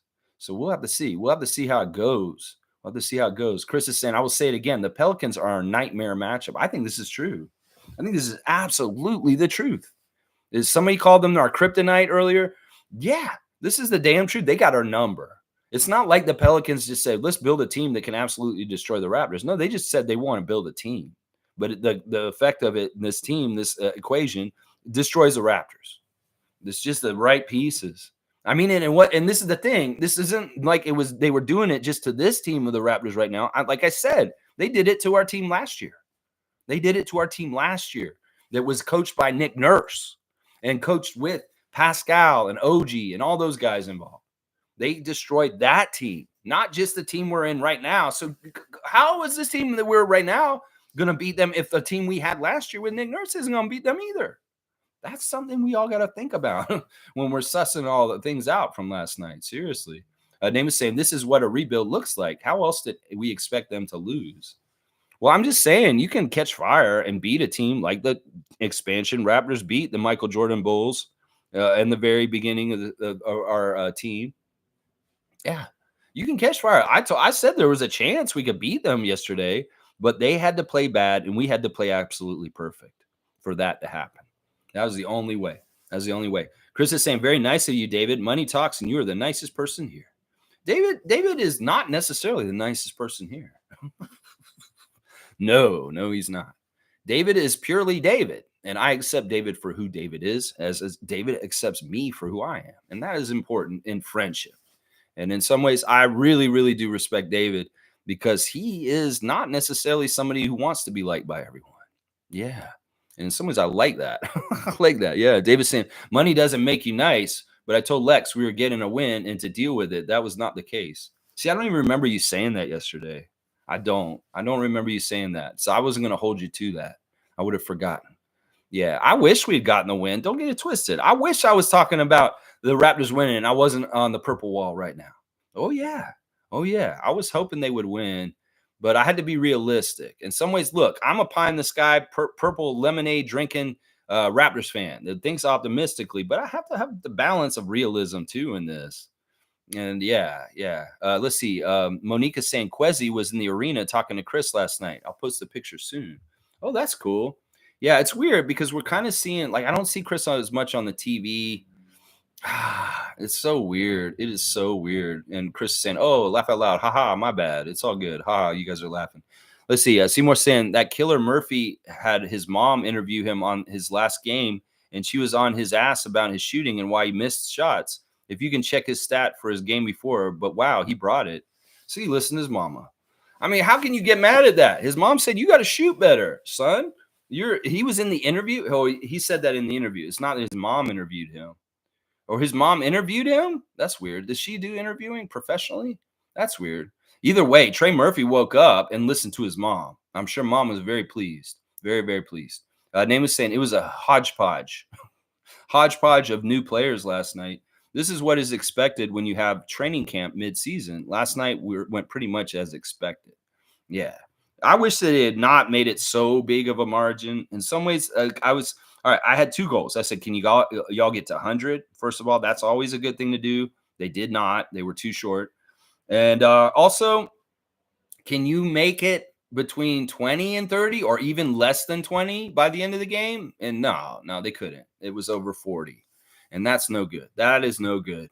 Tom's saying, yep, we need to get lots sorted out, then sort some of the moves more. Alpern Sengun showed up Victor. Rockets are getting Adams next year, too. Yeah, Steven Adams is on their team already. Yeah, that's interesting that Sengun outplayed Wembanyama. I didn't see any of the highlights of that game. From Nameless's comment, I'm going to go look at the rest of the team real quick now. Let's see. Abaji, while he was still in, 1 for 4, 1 of 3 from 3. He was one of the threes that was made right away. The Raptors were perfect. Gary hit 3. Emmanuel hit 1. Oshai hit 1. Those threes were awesome. That was the best part of the game, right at the beginning, where they were perfect from threes. But Abaji got hurt, and he went out only with 3 points. Moji, 0 for 1 with 0 points, but he did have 2 rebounds and a block in 3 minutes. But he got that taste of the NBA a little bit more. Wara, not a very good game. He took a lot of shots. In fact, he took the most shots out of all the Raptors last night. He only ended up with 9 points. That's disappointing. 4 of 15, 1 of 6 from 3, 6 rebounds, 1 assist, 1 block. At least Wara was active, and he was getting killed on defense. Absolutely killed on defense. And it's too bad because I honestly think he's a good defender, but he was not doing good last night. Let's just put it that way. Jonte Porter looked pretty good at times out there last night. He hit some steady shots when nobody was doing anything good, which was good, but he only got 2. 2 for 5, 1 3, 3 rebounds, 2 assists, 1 block, 3 turnovers, a minus 24 with 5 points. We could have used Jonte scoring more. In some ways, he's had a really interesting effect the last 2 games when he's come in. He really does help the team in certain ways, like Jakob would. And I want to see him get more minutes. I feel like Jonte Porter, especially if we're going to be going the development route for the rest of the season, he needs to play big chunks of minutes because honestly, he could be very, very helpful for us in the future. Ramsey came in and made his debut, 2 points in 5 minutes. Not a really whole lot. He wasn't that impressive to me right from the start. His defense was interesting. His body is what I said. He's like longer and taller than Carton. But yeah, I wasn't impressed. His shot didn't look good. He didn't make his shots really. And yeah, I don't know. He's got to show me more. I'm going to be hard on him. And then DJ Carton, 0 for 2. He only made 1 point at the free throw line, 2 rebounds, 1 assist, and 13 points. Yeah, he could have done way more, but it's not like DJ Carton looked bad. He was really good defensively. He was active. He's kind of scrapping. He's the kind of guy who would get on the floor and get after the ball, which is awesome. We got a couple guys like that with him and Grady and Kelly and other people. But yeah, DJ Carton was fine. He was good defensively, but he didn't really do anything offensively for us. And I wish he had because the opportunities are there. Anybody can score right now. It's not like there's a barrier. We need people to score. So all y'all should be aggressive and be kind of like wanting to get scores. Grady, really bad game. He lost his streak of making a 3, 12 games in a row, going 0 for 5, 1 of 7 from the field, 2 rebounds, 2 turnovers, 1 steal, 2 points in 27 minutes, a minus 35, the worst on the team. Yeah, it was really kind of sad and depressing, the Grady stuff. Because honestly, these are the games and opportunities that are for all those young guys to just kick butt and make a name for yourself. Grady Dick. Those opportunities will be still coming, and I'm sure you'll bounce back. But yeah, I hate seeing the streak go away. I wish he'd gotten at least one of his threes because I'd like to see him continue a streak about like that. So yeah. David saying the first 5 minutes of the game were pretty sick, though. Nice start, boys. Yeah, at least we played perfect basketball for the first bit of the game. Yeah. Certain games this year will play really equal to the team, and then they'll bust it open at some point and they just kill us. That happened with the Warriors on Friday.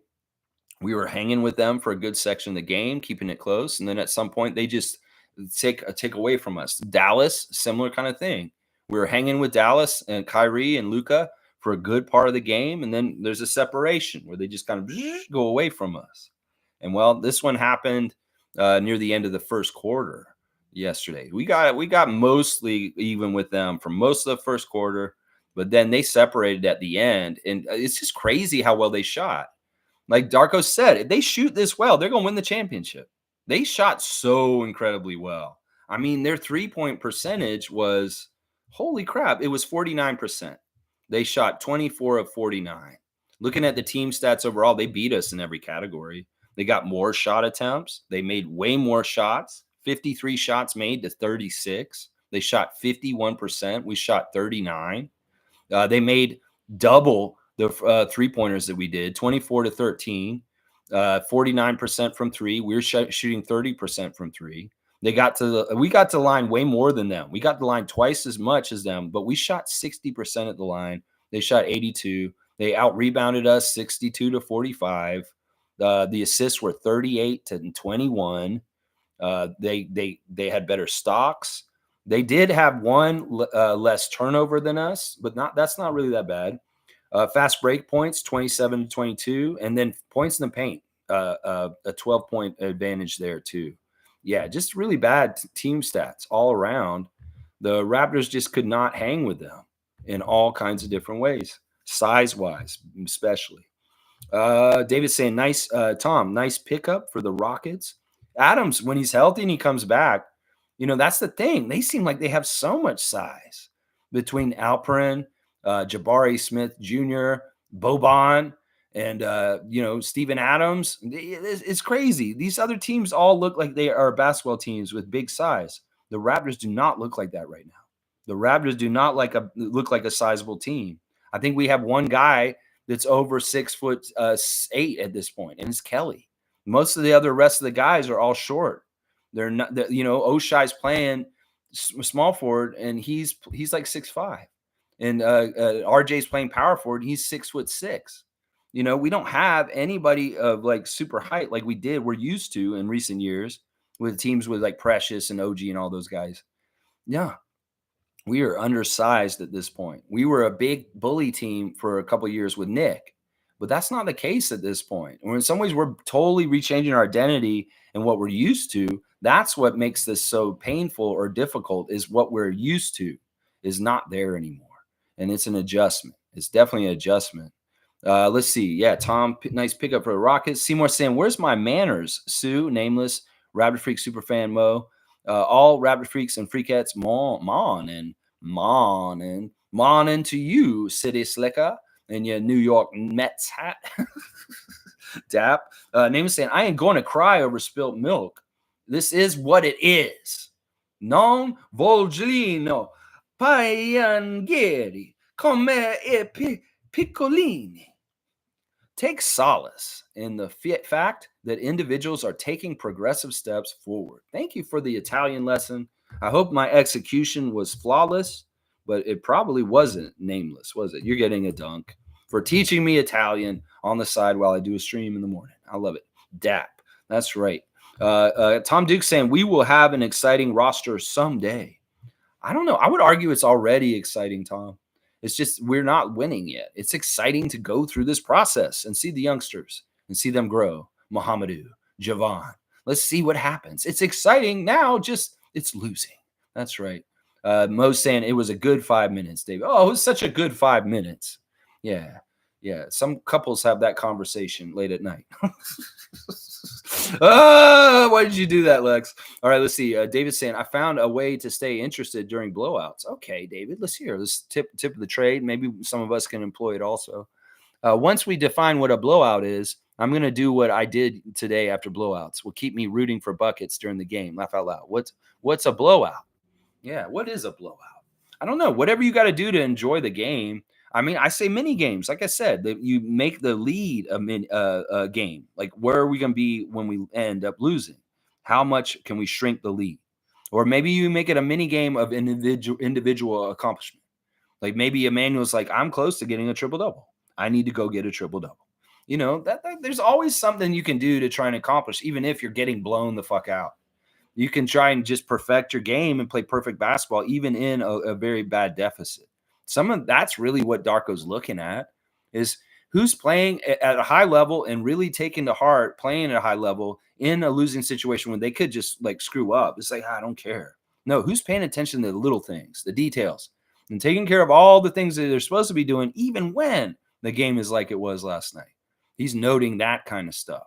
And that's important. So that's why all these guys need to play as perfect as possible, regardless of where the game is at any certain point. Well, obviously, we're trying to win, and we got a chance to win. Yeah, play as perfect as you can. But even when we're getting blown out by 30, yeah, play as perfect as you can because Darko's watching. That's what I'm saying right there. Yeah. Yeah, Cool Cat's here. Good to see Cool Cat. Good morning, Raptor Free crew.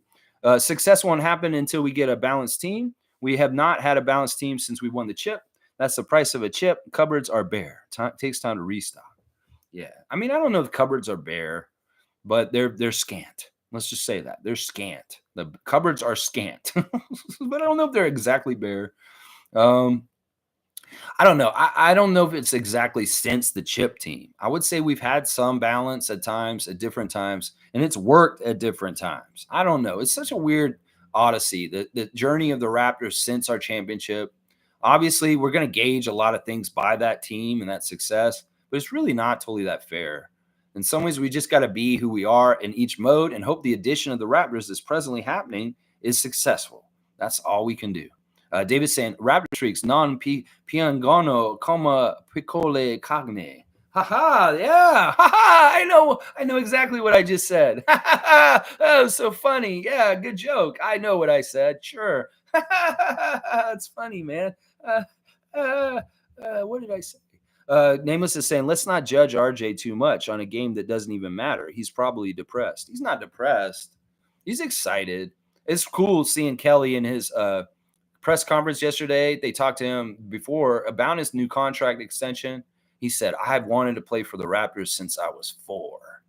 Man, doesn't that make you feel good that we have a guy on our team that as a 4-year-old kid, this is cute as hell, by the way. Can you imagine Kelly Olynyk, 4 years old, saying, I want to play for Raptors, Daddy.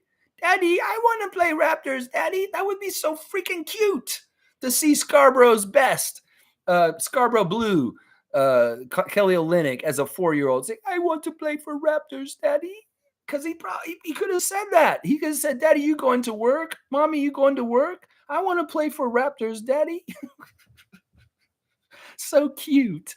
So cute. 4-year-old Kelly want to play for Raptors. And now he does. That's awesome. That's the kind of shit I love. I love that. That's like real stuff. Like a 4-year-old's wish is come true. Oh my gosh. Well, it's a Hallmark classic movie, isn't it? The 4-year-old Kelly Olynyk. I want to play Raptors, Daddy. Boom, you're on the Raptors, son. Yeah. Yeah, you are on the Raptors. That's right. And he did admit yesterday the timing of the extension was for giving back to the team. He's like, you know what? The Raptors showed they wanted me. The Raptors showed investment. They said, we want you. And I wanted to give that love back. And that's why I did my contract extension the way I did yesterday, is because I want to give that love back to the Raptors because they gave me love and I want to reciprocate. And that's what's going on with Kelly Olynyk there. What is not? And then he even said, yeah, of course I did this to help Team Canada also. Nothing hanging over my head. No free agency to worry about. Everything's settled and taken care of ahead so I can go in with a clear conscience to camp for Team Canada to prepare for the Paris Olympics. This is all by the grand scheme of things. He's a team player. He's a real one. He is a 4-year-old Raptor lover that plays for the Raptors now. You got to love that. Now, as much as I've talked about how much Kelly loves playing for the Raptors, the same effect of RJ is happening too. In some ways, look, he's eye of the tiger. He's pissed. He doesn't like losing. He's a competitor. He wants to fight. He wants to talk shit. He wants to back it up. But, in some ways he can't totally. And that can be frustrating. But let's not get it twisted. This is all part of the process and the journey. RJ's not depressed. RJ's giddy and happy to be playing back in Toronto. He really is enjoying being on the Raptors. His numbers are up. We may not be winning, but RJ's looking really good right now. So I don't think that RJ's depressed. I think that both him and Kelly are delighted and on a high from playing for the Raptors. And that's just how it is right there. Yeah, yeah. Jill's saying, good morning, peeps. Good morning, Cowboy. Morning, chat benefactor David Saborin. Yes. Yes, Jill. Yes. And Seymour saying, when I see RJ on Zion, I was scared because he could get hurt. It was like our chat yesterday saying Dick at the 4. RJ was playing the 4. It's scary. That's what I'm saying. We're not playing a proper front line. In some ways, that's why Josh Lewenberg's saying, we're playing a small lineup against them. That's what I'm saying. It's scary. Another thing that pissed me off, and part of the reason why we lost last night was Garrett Temple. What the fuck are you doing, Garrett Temple? Poking the bear. You did not need to talk that shit. He was talking shit when we came out firing and made all those threes at the beginning. Gary killing it, making those threes. Emmanuel hits a 3. Oshai hits a 3. And all of a sudden, Garrett's talking trash to his former teammates on the Pelicans because he played for the Pelicans. They're all friends of his. And he got them all mad. And they started hitting their threes then. Garrett, shut up. You saw C.J. McCollum and Herb Jones and Trey Murphy talking to him after they bombed the threes. Garrett, shut up. Why are you antagonizing this team? This team is like a hungry lion, and we're the lion tamer with no chair or whip in the cage with him. And that lion could eat us. And you're telling the lion where we are in the cage. You're saying, I'm right here, lion, come eat me. No, Garrett Temple, why did you do that? Don't pull a Jamal McGlure. We don't need you over there antagonizing the other side so they go off on us. That was a problem. You saw them talking shit to him back. Yeah, we didn't have nothing, no leg to stand on, Temple. Why were you doing that, man? You're smarter than that. You're a lawyer. Why are you poking the bear like that? We have no room to talk trash right now. We have no room to talk trash. And maybe that's part of the reason why RJ's depressed, because he can't talk trash right now because we can't back it up. We can't back it. He's not depressed. He's actually really happy. It's just that you can see the anger from losing and being a competitor and anger just on the court. His fierceness may mistake for a depression. It's not depression. The guy's back in his hometown. He plays for the Raptors. That's a childhood dream. That's a childhood dream right there. That's right. Yeah. Let's see. Yeah, you know what? Zion's not going to hurt RJ because they're best friends. He probably looked out for him. In some ways, RJ guarding Zion was the best decision because honestly, they're very good friends. And it may be that Zion may have gone a little easier on us because he didn't want to make RJ look too bad. Seriously, there could have been that factor. So I thought it was very smart, even though the size is very bad. Like the weight difference between Williamson and Barrett is very stark. But I think that's the best decision Darko could make because of their friendship. If that makes any sense. Jill saying, I'm confused why the bench was brought in so soon.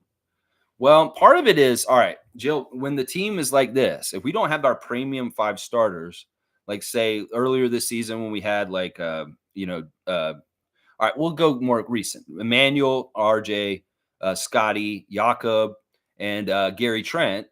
We're going to put replacement guys in like Oshai and Kelly. Now, those guys are normally bench players, and they don't get a lot of time, but they're not much better than the bench guys on the bench. So in some ways, he has to water it down across the ways, and there is a strategy for him to use guys to have more energy. Like if you have really good starters, yeah, you can play them 40 minutes and have a really high quality play like Nick Nurse used to value. But when you don't have the high quality starters, it doesn't matter if you bring the bench in early or not because half your bench is already in the starting lineup.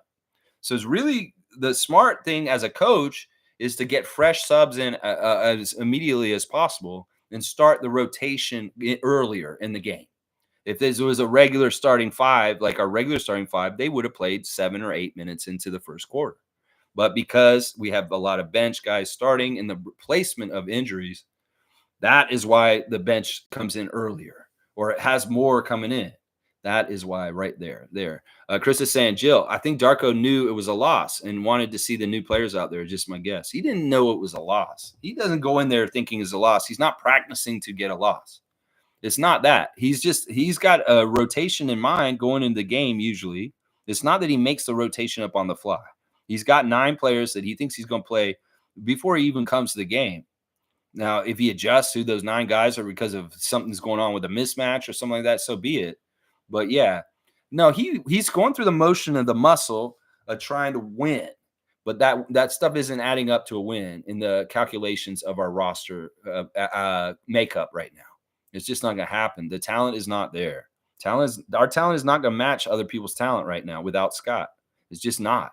We need Scotty to have a fighting chance against teams. And we see how valuable he is and how important he is as our franchise player. Yeah, Sue saying, I understand wanting to develop young guys, but we can't let them go out there all by themselves. They need some guidance or leadership from a vet or vets. We need to teach them. Well, Kelly's out there. Kelly's a good one. In some ways, RJ and Emmanuel are those kind of vets for us at this point. So I was liking that he was trying to keep at least Emmanuel or RJ on the court all times. I think most of the game until late, and it got garbage time, there was always RJ or IQ on the court. And that was kind of tethering something to experienced, good top players on our team. That was absolutely necessary. I mean, in some ways, we just have a bunch. Our roster build right now with all the turnover is very young and inexperienced, Sue.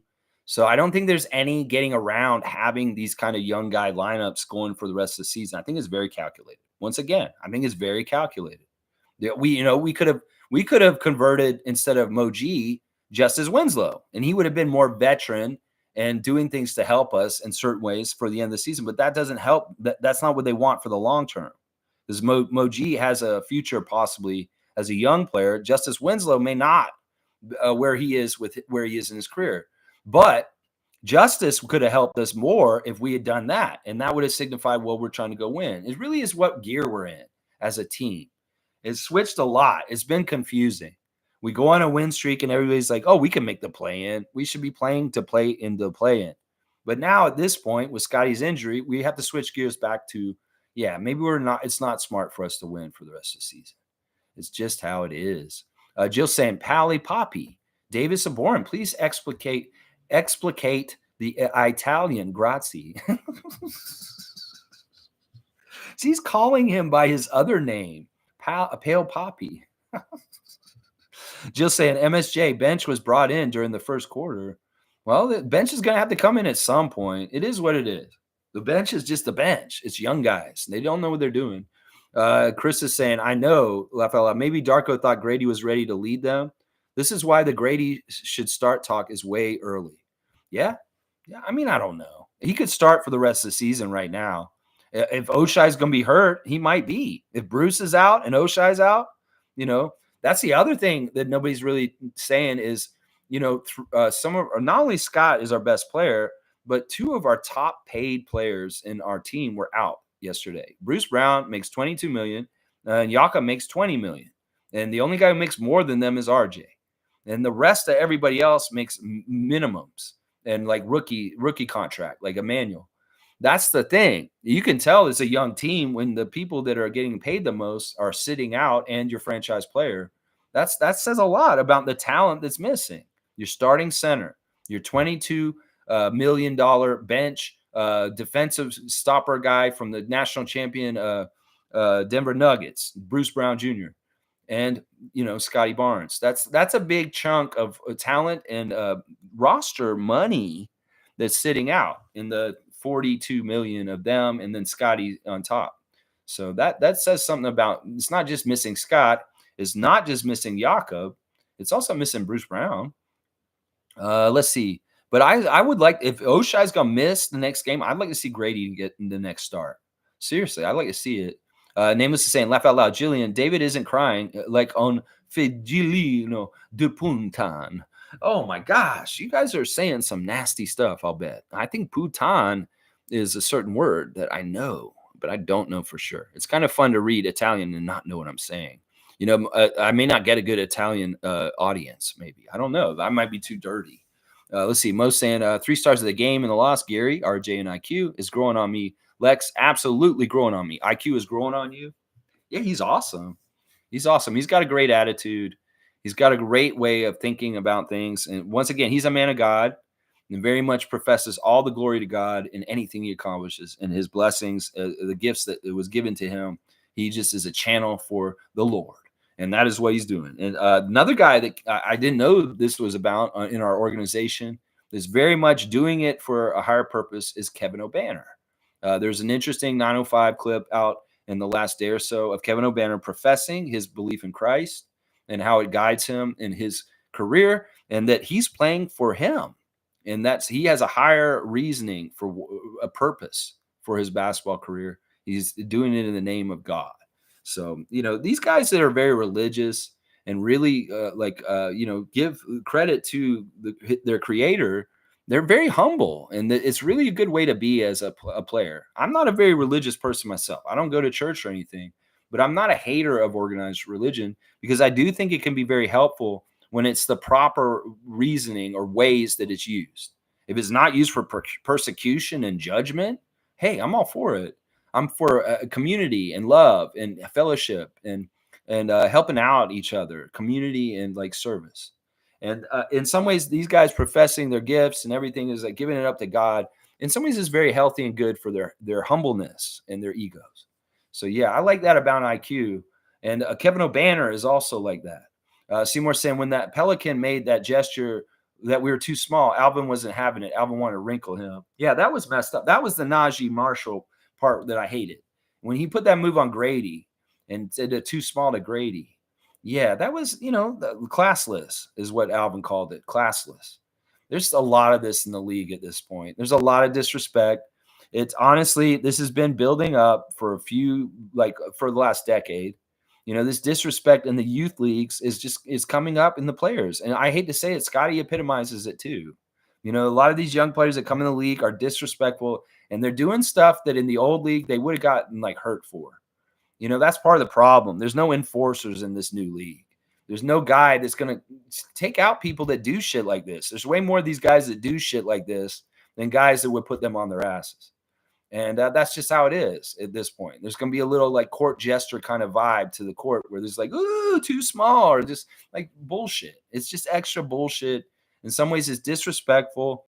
And I'm with Alvin. I'm with Alvin. Look at the butthole face you put in there. Yeah, I want to wrinkle him too. Yeah, Marshall. That's why I'm kind of like with you. You and McCollum are the two Pelicans I don't respect or like, and that's why, because you did the too small to Grady yesterday.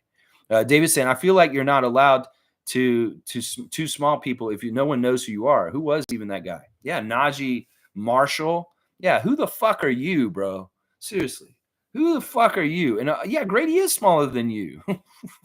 I mean, but wait, he's growing milk. He's drinking milk, and he's growing every day, and he's going to grow up and get big, strong bones, and he'll be able to fight you because he's drinking milk every day. Grady did, and it'll be just like that ad, and it'll show him grow up and to be like this muscle guy. And we'll see Grady, and he'll come back, and he'll see you again, Marshall. Maybe you'll be too small then. Yeah, because Grady's on steroids, like a wrestler in WWF, and he's scary looking all of a sudden. That's right. You're too small, my guy. You're too small. And who the hell are you? I don't know. Some bum. Some bum. That's who that is. That's what the sheriff said. Jill saying, James. Yes, James. We need another big. Yes. Okay. David saying, too bad we weren't there. Could have caved his pumpkin in like Isaiah Stewart in the parking lot. That is not a good comment. In fact, I'm going to give you a strike. That is violence. That is a horrible comment. In some ways, I hate this. I hate this, David. You're talking about caving his pumpkin in? That is a horrible comment. Don't ever say shit like that in here. There's really brutal shit happening in this world with violence and people getting hurt. And that image you just gave me with your words is gross. It's gross. I don't want to see it. Harriet's here. Let's see what Harriet's saying. Harriet, all in absolute routing. Wait, I don't understand what I don't understand is how did people hang on. Where did the chat go? Harriet, I want to know the rest of your comment. We're here every 9:30 every morning talking Raptors. Wait, I don't understand is how people did not see this happening. Yeah, I'm going to guess that's what you said. Either way, Harriet, welcome. And please comment some more. I'd like to interact with you. Seymour saying beef stew is a madman. Yeah, man. I like beef stew. If he was on the Raptors, I'd be happy. Carlos saying all I can say is fire Grange. He had another tweet yesterday about the pick. Does media not see the bigger picture that Yak is worth more than this year's pick? Yeah. Grange, honestly, Scotty FC, go get him. Go get him. He's being mean to Scotty. And y'all need to get Michael Grange fired from Sportsnet, Rogers. Just do it, Scotty FC. You guys are powerful. I'm in awe of you. I want to see you guys flex your muscle even stronger. Can you do it for me? Come on now. Fire Michael Grange. Go after him. Get him fired at Rogers. Inundate them with so much that y'all can do, Scotty FC. Y'all are a powerful entity on social media. And I want you to see y'all flex your muscle and get Michael Grange fired. Come on, y'all. There's a goal for you from the RFF and our heart to yours. You crazy online cool people in your Scotty FC. Go take out Grange. I'm imploring you to. Please do it. Just do it. You know you want to. Get rid of that hack, that jabroni that said that Masai Ujiri would go to Washington to run the Wizards 7 years ago. Yeah, he was so sure. He wrote a whole fucking piece about it. So sure, Michael Grange, you piece of shit. Yeah, and asking out-of-pocket questions to Kelly Olynyk yesterday, too.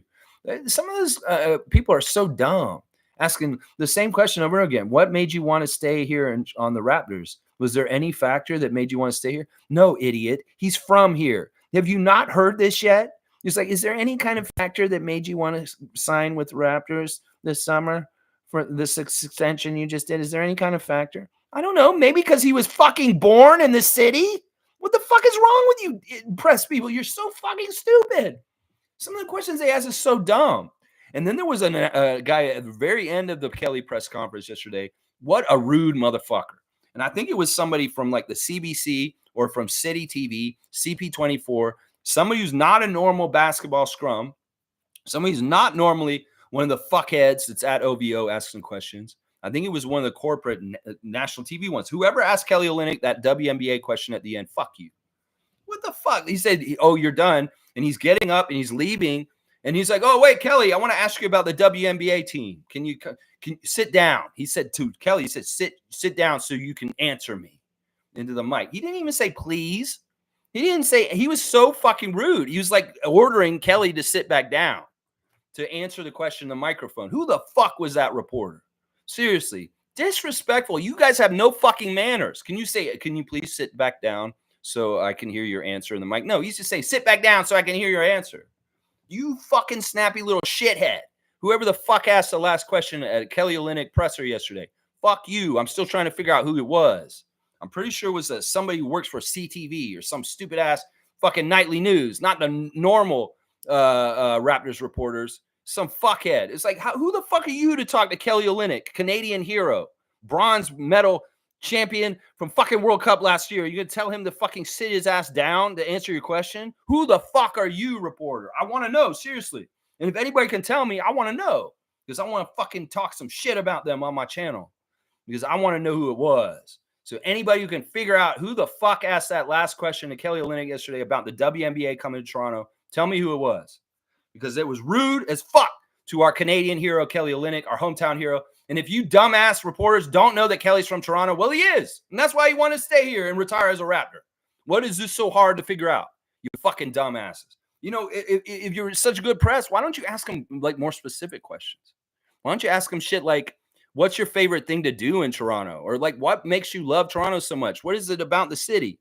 Why don't you ask things about like little niches about the city? Like, what's your favorite Toronto landmark, Kelly? Well, when I was growing up, I used to always love the CN Tower. You know, you can ask shit like that. He's from the city. You can ask him specialized questions about the fucking city. You can say, what is your favorite area of Toronto? Oh, I love Scarborough. It's where I'm from, guy. I love Scarborough. It's my favorite area of the city.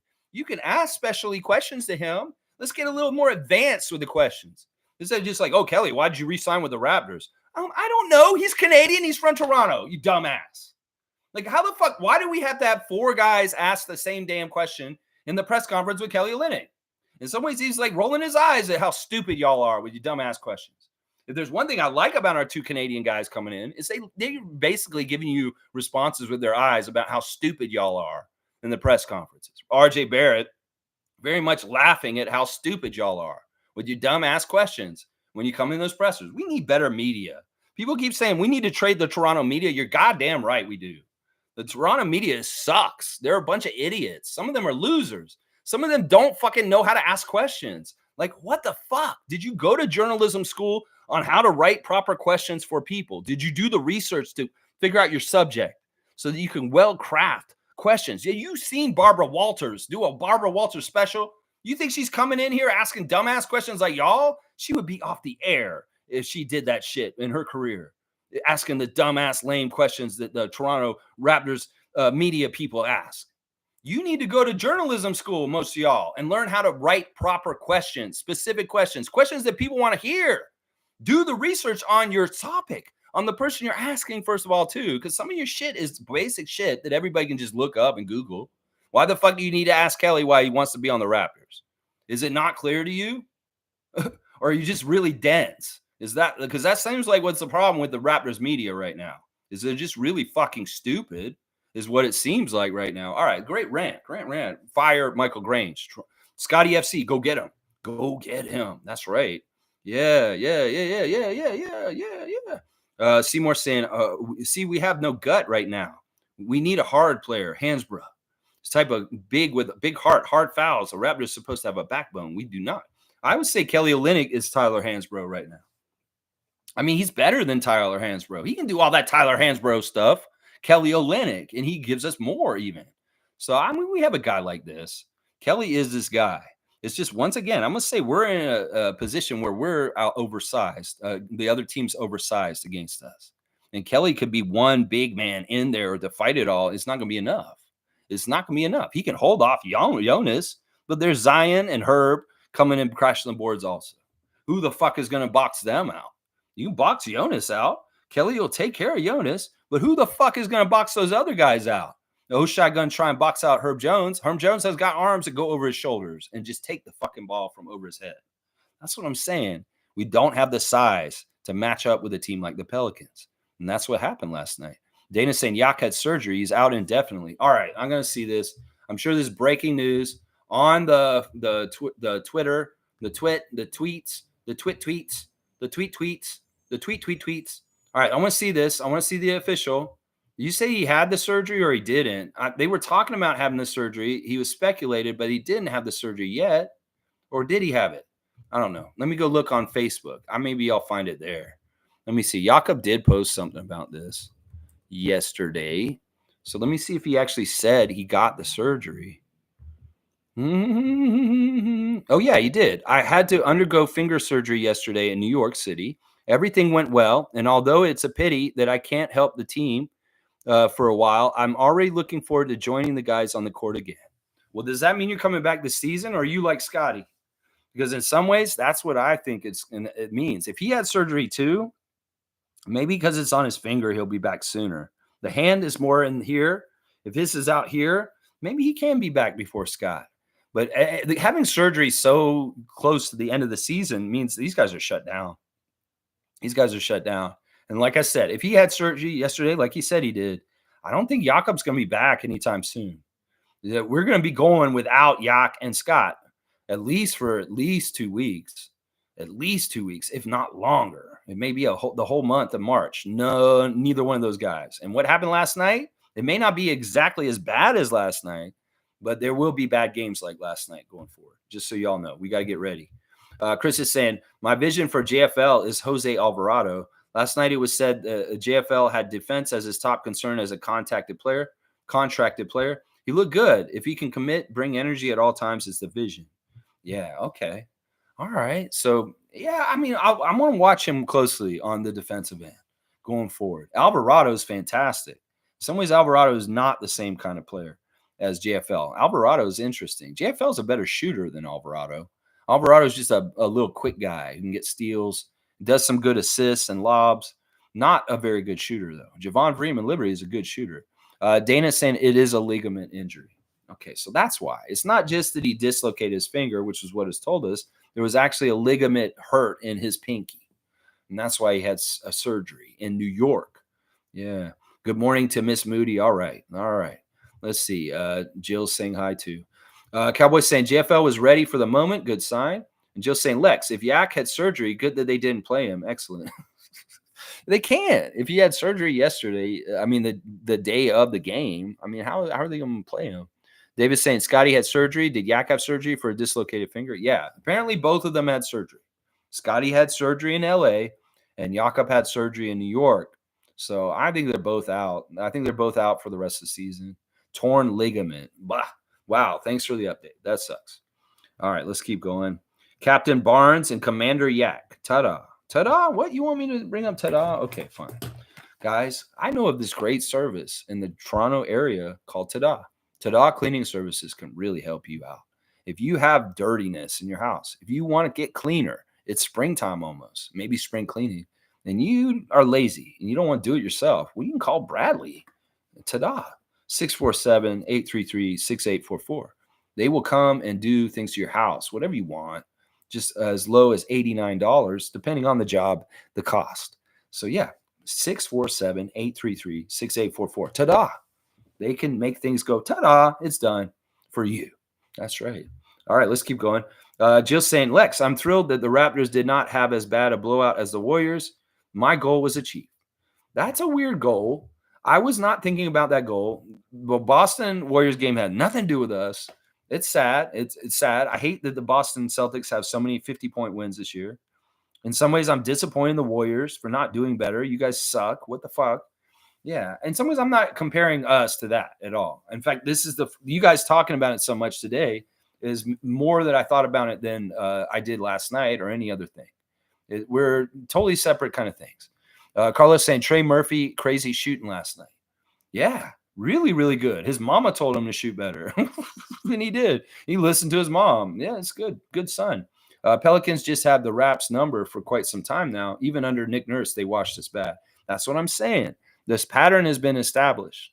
When the Orleans Pelicans turned the corner and actually started to be a real playoff type team, well, they've been beating us every time since. It's just a matchup where they match up really well with us and they kick our butt. It's just how it goes. And it was with different versions of this team. It was with the team that we had before and the team we have right now. Let's see. Seymour saying you can tell the Pelicans get a little more food when they pay $10 for fast food compared to our Raptors in Canada. 1 burger and fries and drink here. They're 3 burgers, 2 fries and shake and a pie for $10. That's crazy, Seymour. I don't know if this has anything to do with it, but it's an interesting comment. You're saying that you get more for your value from fast food places down south? Maybe. I don't know. Everything's all crazy. What is this surge pricing that Wendy's threatened us with? Well, internet is undefeated in stopping stupid shit like that. Wendy's, you really were going to upcharge on surge periods of time during your day? What the hell is this world coming to? And then we got cereal executives telling us to eat cereal for dinner to save money. Like this world is really going to hell in a handbasket. Seriously. The greed is out of control. It's out of control. Grocery people are so greedy these days. It's crazy. Kenrick's here. Kenrick, good morning to you, Kenrick. So happy to see you, my guy. So happy to see you, my dude. And I'm really happy you're here today, man. I'm hoping that I can help everybody feel better about this game in the various different ways and stuff like that. I was saying earlier, Kenrick, that this game was destined to be like this last night. The Pelicans have beat our ass like for the last couple of years. And so, of course, if we're going to be in our state of affairs with the young players and the team we're playing right now, we're going to get our ass kicked by them. I mean, they beat Nick Nurse and our top players on our team, the version before, like this already. So I expected this in some ways. Fiercely saying, good morning, Kenrick. How are you? We the North through thick and thin. Let's go. That's right, Kenrick. That's right. He's a real one. He's going to stick with his team, even though it's tough. I know that Kenrick has angst because he does not like seeing the team lose this badly. In some ways, he really wants them to win. And I love that about him. And I'm with him on that. It's just that right now, with the way things are right now, it's just going to be a little bit confusing and weird. I know Kenrick has a problem partly because with what we keep saying in press conferences, where Masai and Darko keep saying, we're trying to win. We're going to win. We want to win. But he's saying, well, if they're not trying to win and they're tanking right now on the down low, why are they lying to us? Well, they can't just come out and say we're trying to lose on purpose. They'll get in trouble with the NBA. It's not good for culture. And it's not that they really are trying to lose. It's just that our team is not good enough to win right now. And that may be calculated. I said earlier in the stream that our undersized team right now is very reminiscent of the team we had in Tampa to close that season out. That we had no big guys to really match other teams, and we got our ass whooped. But that was calculated so that we could get the lottery and get Scott at the fourth pick. So in some ways, we're in that phase now. With Scotty getting hurt for the rest of the season, well, the dreams of getting a play-in aren't realistic. Let's just say that. I don't think they're realistic. So we're going to game this season for what's best for the Raptors going forward in the future. Well, losing may be what's best going forward for the team. But you want to try and win in the losing still. You want to give good quality habits to our young players of winning that stack up to winning. And even if they don't win, at least they're practicing the process that will eventually get them to win. If it doesn't add up to winning, it just doesn't add up to winning. And unfortunately, that's going to be the case more often than not going for the rest of the season. But that is calculated. That is not necessarily Darko's decision. If he had had his way, he'd want the very best players he could get in free agency or anything and just have the best possible team out there at all times. In some ways, it's the front office that is making it hard for Darko to win right now by their moves. I mean, I could look at DJ Carton and Ramsey, who we just picked up this week, and they're both guards. In some ways, what did we need last night? We needed size. So it's calculated by the front office, what's happening right now with the calculated losing on the down low. In some ways, you can make it harder for your team to win if you don't have your starting center. You know, in some cases, if we were more competitive, if we were having a playoff destiny like the Pelicans do, they may have said, no, Yaka, we don't want you to elect to take surgery on your ligament in your finger. Play through it, and let's try and win and get as far as we can in the playoffs. Sometimes these decisions about shutting people down with surgeries at the end of the season have to do with where you are in the standings. And it doesn't make any sense to push on with Jakob, especially if he's going to need a surgery at some point. Just get it over and done with now. Get it over and done with now. Wave the white flag on the season and practice trying to win, but you're not going to. That's basically where we're at this point. That's basically where we're at. Stargate's here. Good morning, Raptor Freak family. Again, it's not the loss. It's how we lose. I'm just concerned, as I said before, that a losing mentality seeps into the psyche of this team. Well, that's why we can't let that happen. You know, in some ways, it's Darko that upholds this as the coach and the leader of this team. It's Scotty who upholds this when he's available and healthy. In some ways, this is good. We're seeing how much Scotty is important to our team. In some ways, this is good for Scott because he can see, wow, my team really needs me. In some ways, this is just how it is. I mean, it's how we lose. I mean, I get what you're saying, kind of, but it's also like, what can you do? That Pelicans team is very overpoweringly good, and they're good on both ends. And I wish they could close the gap and not make it 41 points, make it maybe a 35-point loss or a 30-point loss or even better. But that just wasn't the cards last night. It's just how it is. In some ways, this is where we're starting from, right there. But yeah, it's not going to be the psyche of the team. It's not the way we are. Masai, Bobby, and Scotty, and Darko, they're all winners. And they're about winning culture. So don't worry about this. Click saying Jakob did get a surgery. All right, so he did get a surgery on his ligament. It's a ligament. So it wasn't just a dislocation. There was a little bit of a ligament damage. Stargate saying it's seen it happen to other teams in the same position in the past. I trust in Bobby and Masai to get it right, but still a bit concerned with these modern day players. Well, don't gauge anything with Scotty out. Don't gauge a single damn thing about winning culture or losing culture with Scotty out. These guys are smart enough to know with Scotty in, they have a way better chance of winning games. So let's not get it twisted. I know it's a danger you could get mired in a certain place as a franchise in the league. We're not about that. We've seen how good we can be when all of our guys are healthy with this roster right now. We can be a playoff team next year.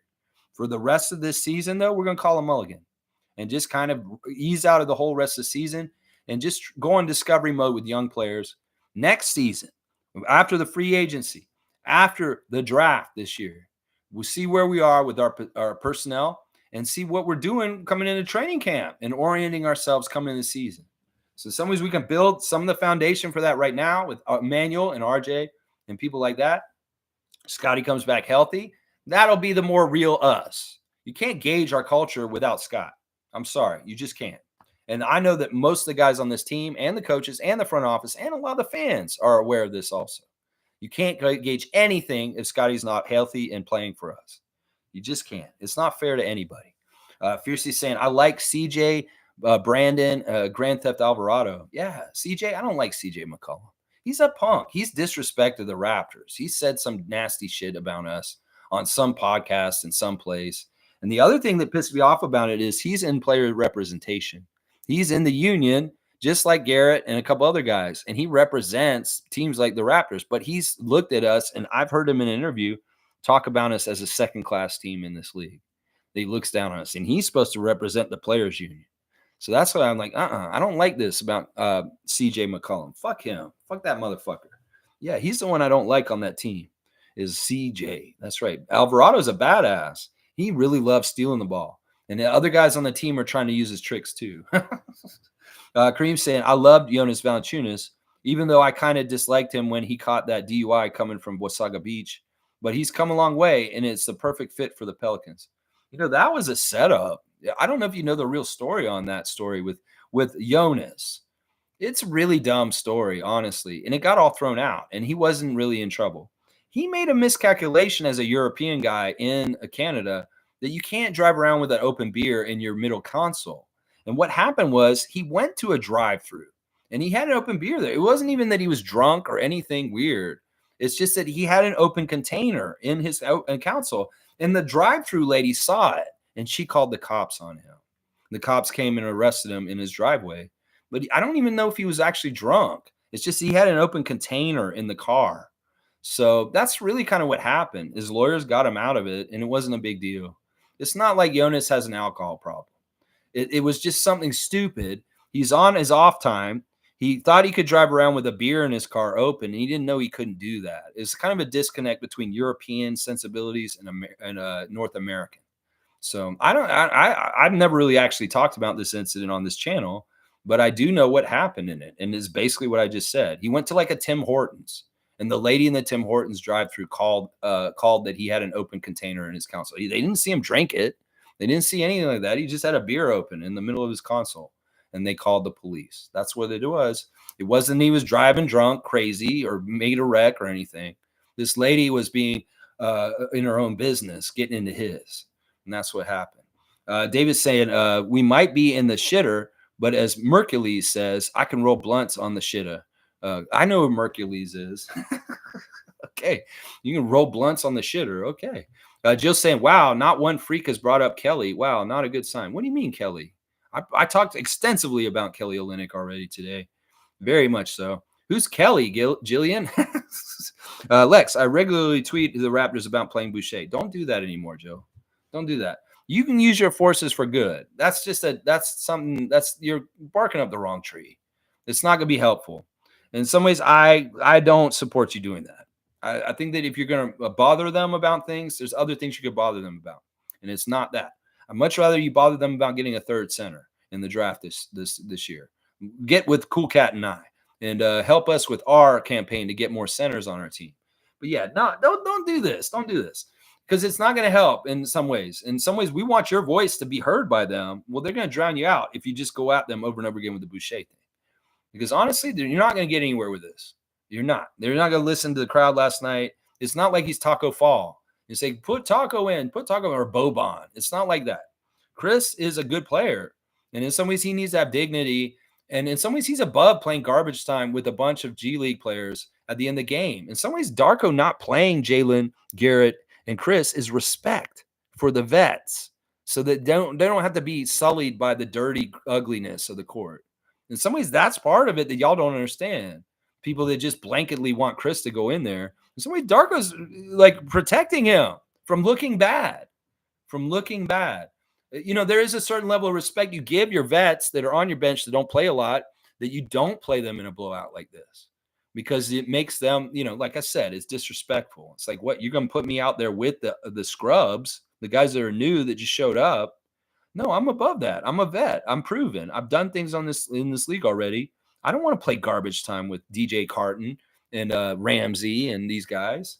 I mean, I'm sure he would have done it if his number was called, but that's part of it y'all are not seeing, is there's a respect factor for vets that they don't need to be a part of that garbage time. And that's part of the reason why Chris didn't get to play. Chris is saying, I don't get the fans who would turn off now. The basketball is the product, but some people thinking they're winners when the team wins can't handle the true fans' responsibility losses. Boom goes the dynamite. Chris is exactly right. They live vicariously through the team. And I'm giving you a 3-pointer for this, because this is really on point. Like you nailed it. Swish. This is part of the problem. They live vicariously through the team's journey themselves, whether they win or lose, and they feel it themselves. This is part of the reason why a lot of people were feeling angsty last night, and they couldn't separate themselves from it. This is a very conscious thing you have to do.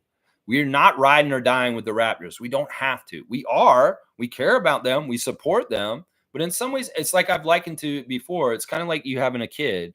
If your kid screws up, sure, you feel it, and it feels bad. But in some ways, they have to sit in and deal with it themselves. And you can detach yourself from it. But you care about them. You love them. And you don't want this to happen to them. You want to be there to support them. But in some ways, they make their own bed and they sleep in it. In some ways, we don't have control over that. If you want to let the team winning and losing control your life, well, you're going to be miserable. And in some ways, that's no way to live. You should have autonomy over your emotions. You should have the ability to feel how you feel because it's your day. And even if the Raptors don't win, sure, you love it if they won. It would be a better day if the Lakers beat the Supersonics. I get it, Ice Cube. But in some ways, you can't tie up your whole emotional personality with whether the Raptors are winning or losing. Trust me, I know, because I was that guy. I was that guy when I was married, and it ended partly my marriage. Partly the Raptors losing all the time and me being upset and drunk and abusive and angry because they were losing. I have no control over it. That's part of why I lost my marriage. Right there. So is it worth losing friendships and marriages because the Raptors aren't winning because you're upset and angsty? No, it's not. It is not. And that's why I learned the hard way. You've got to separate yourself from your emotions about the Raptors winning and losing. That's why I can smile today, even though the Raptors had their worst home loss since 1996 yesterday. Because I'm separated from them. I love them. I care about them. I want them to do well. Don't get me wrong. But I don't have to ride with them and be wallowing in the misery of it. That doesn't mean you're a better fan because you do that. That means you're a masochist. That means you are putting yourself through things that are unnecessary, is what it is. You want to lose marriage? You want to lose a career? You want to lose things because you're just in a pissy mood because the Raptors lost to the Pelicans? That's your choice. Don't make the same mistakes I did. It's not worth it. Trust me. It's not worth it. Chris Bosh, just because he fucking left and all this kind of shitty things that happened during the Bosh era, ruined my marriage. Seriously.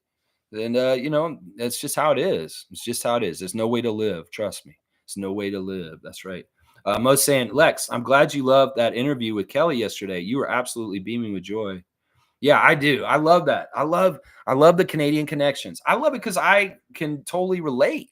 Being a kid growing up or born here, but not raised here, born in Toronto, always being Toronto guy.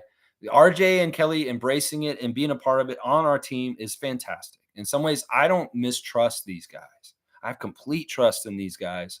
And Kelly, the way he handled his extension is an exemplary example of why I trust Kelly Olynyk and everything that's going on with him and RJ on our team. Exactly right there. Carlos saying Darko has a preference of wanting skilled players who can pass, shoot, and drive. I love Boucher, but I want to give Darko a try. Yeah, in some ways, it's Darko's show at this point. Yeah, he determines things. He discovered things about Chris. He played Chris in extensive times during the season. At this point, he's seen what he needs to see. It doesn't mean he's totally going to be gone. It couldn't actually be part of what I was just saying. That Chris could be part of the future, but right now he's not necessary for what we're doing. I don't know. We just got to take it by day and stay present. Whatever Chris Boucher's destiny is with the Raptors and the Raptors' destiny is, hopefully it lines up. But if it doesn't, so be it. We live and go on still. And so does Chris. Chris will too. Let's see. Jill's got my drink water. All right, let me see. Let me get it. 10:30 and it's 11:46. All right, I'm going to try and finish up by noon. All right. Cowboys saying later, Lex. And Raptor Freaks, let's go. Raptors, sorry, busy day on the road. You be careful. If you're driving right now, Cowboy, be careful driving. David saying, get off your phone, Cowboy. Let's see. Trevor saying, dinner with DeMar and D-Wade episode was very nice. Yeah, that came out last night around 8 o'clock. I have not watched it yet. It's an hour long, and that's why I haven't watched it yet. I will watch it today, though. But yeah, I'm really excited about DeMar's new series. I think it's absolutely fantastic. And it'll be interesting to see what Dwayne Wade said in that episode. So I can't react to it yet, but I'll watch it today, and I'll let you guys what's up. Mo's saying, let's stay together, Raptor Free Crew, always. You got it, Mo. You got it. You want to sing some Al Green? Let's stay together. Loving you whether times are good or bad, or happy or sad.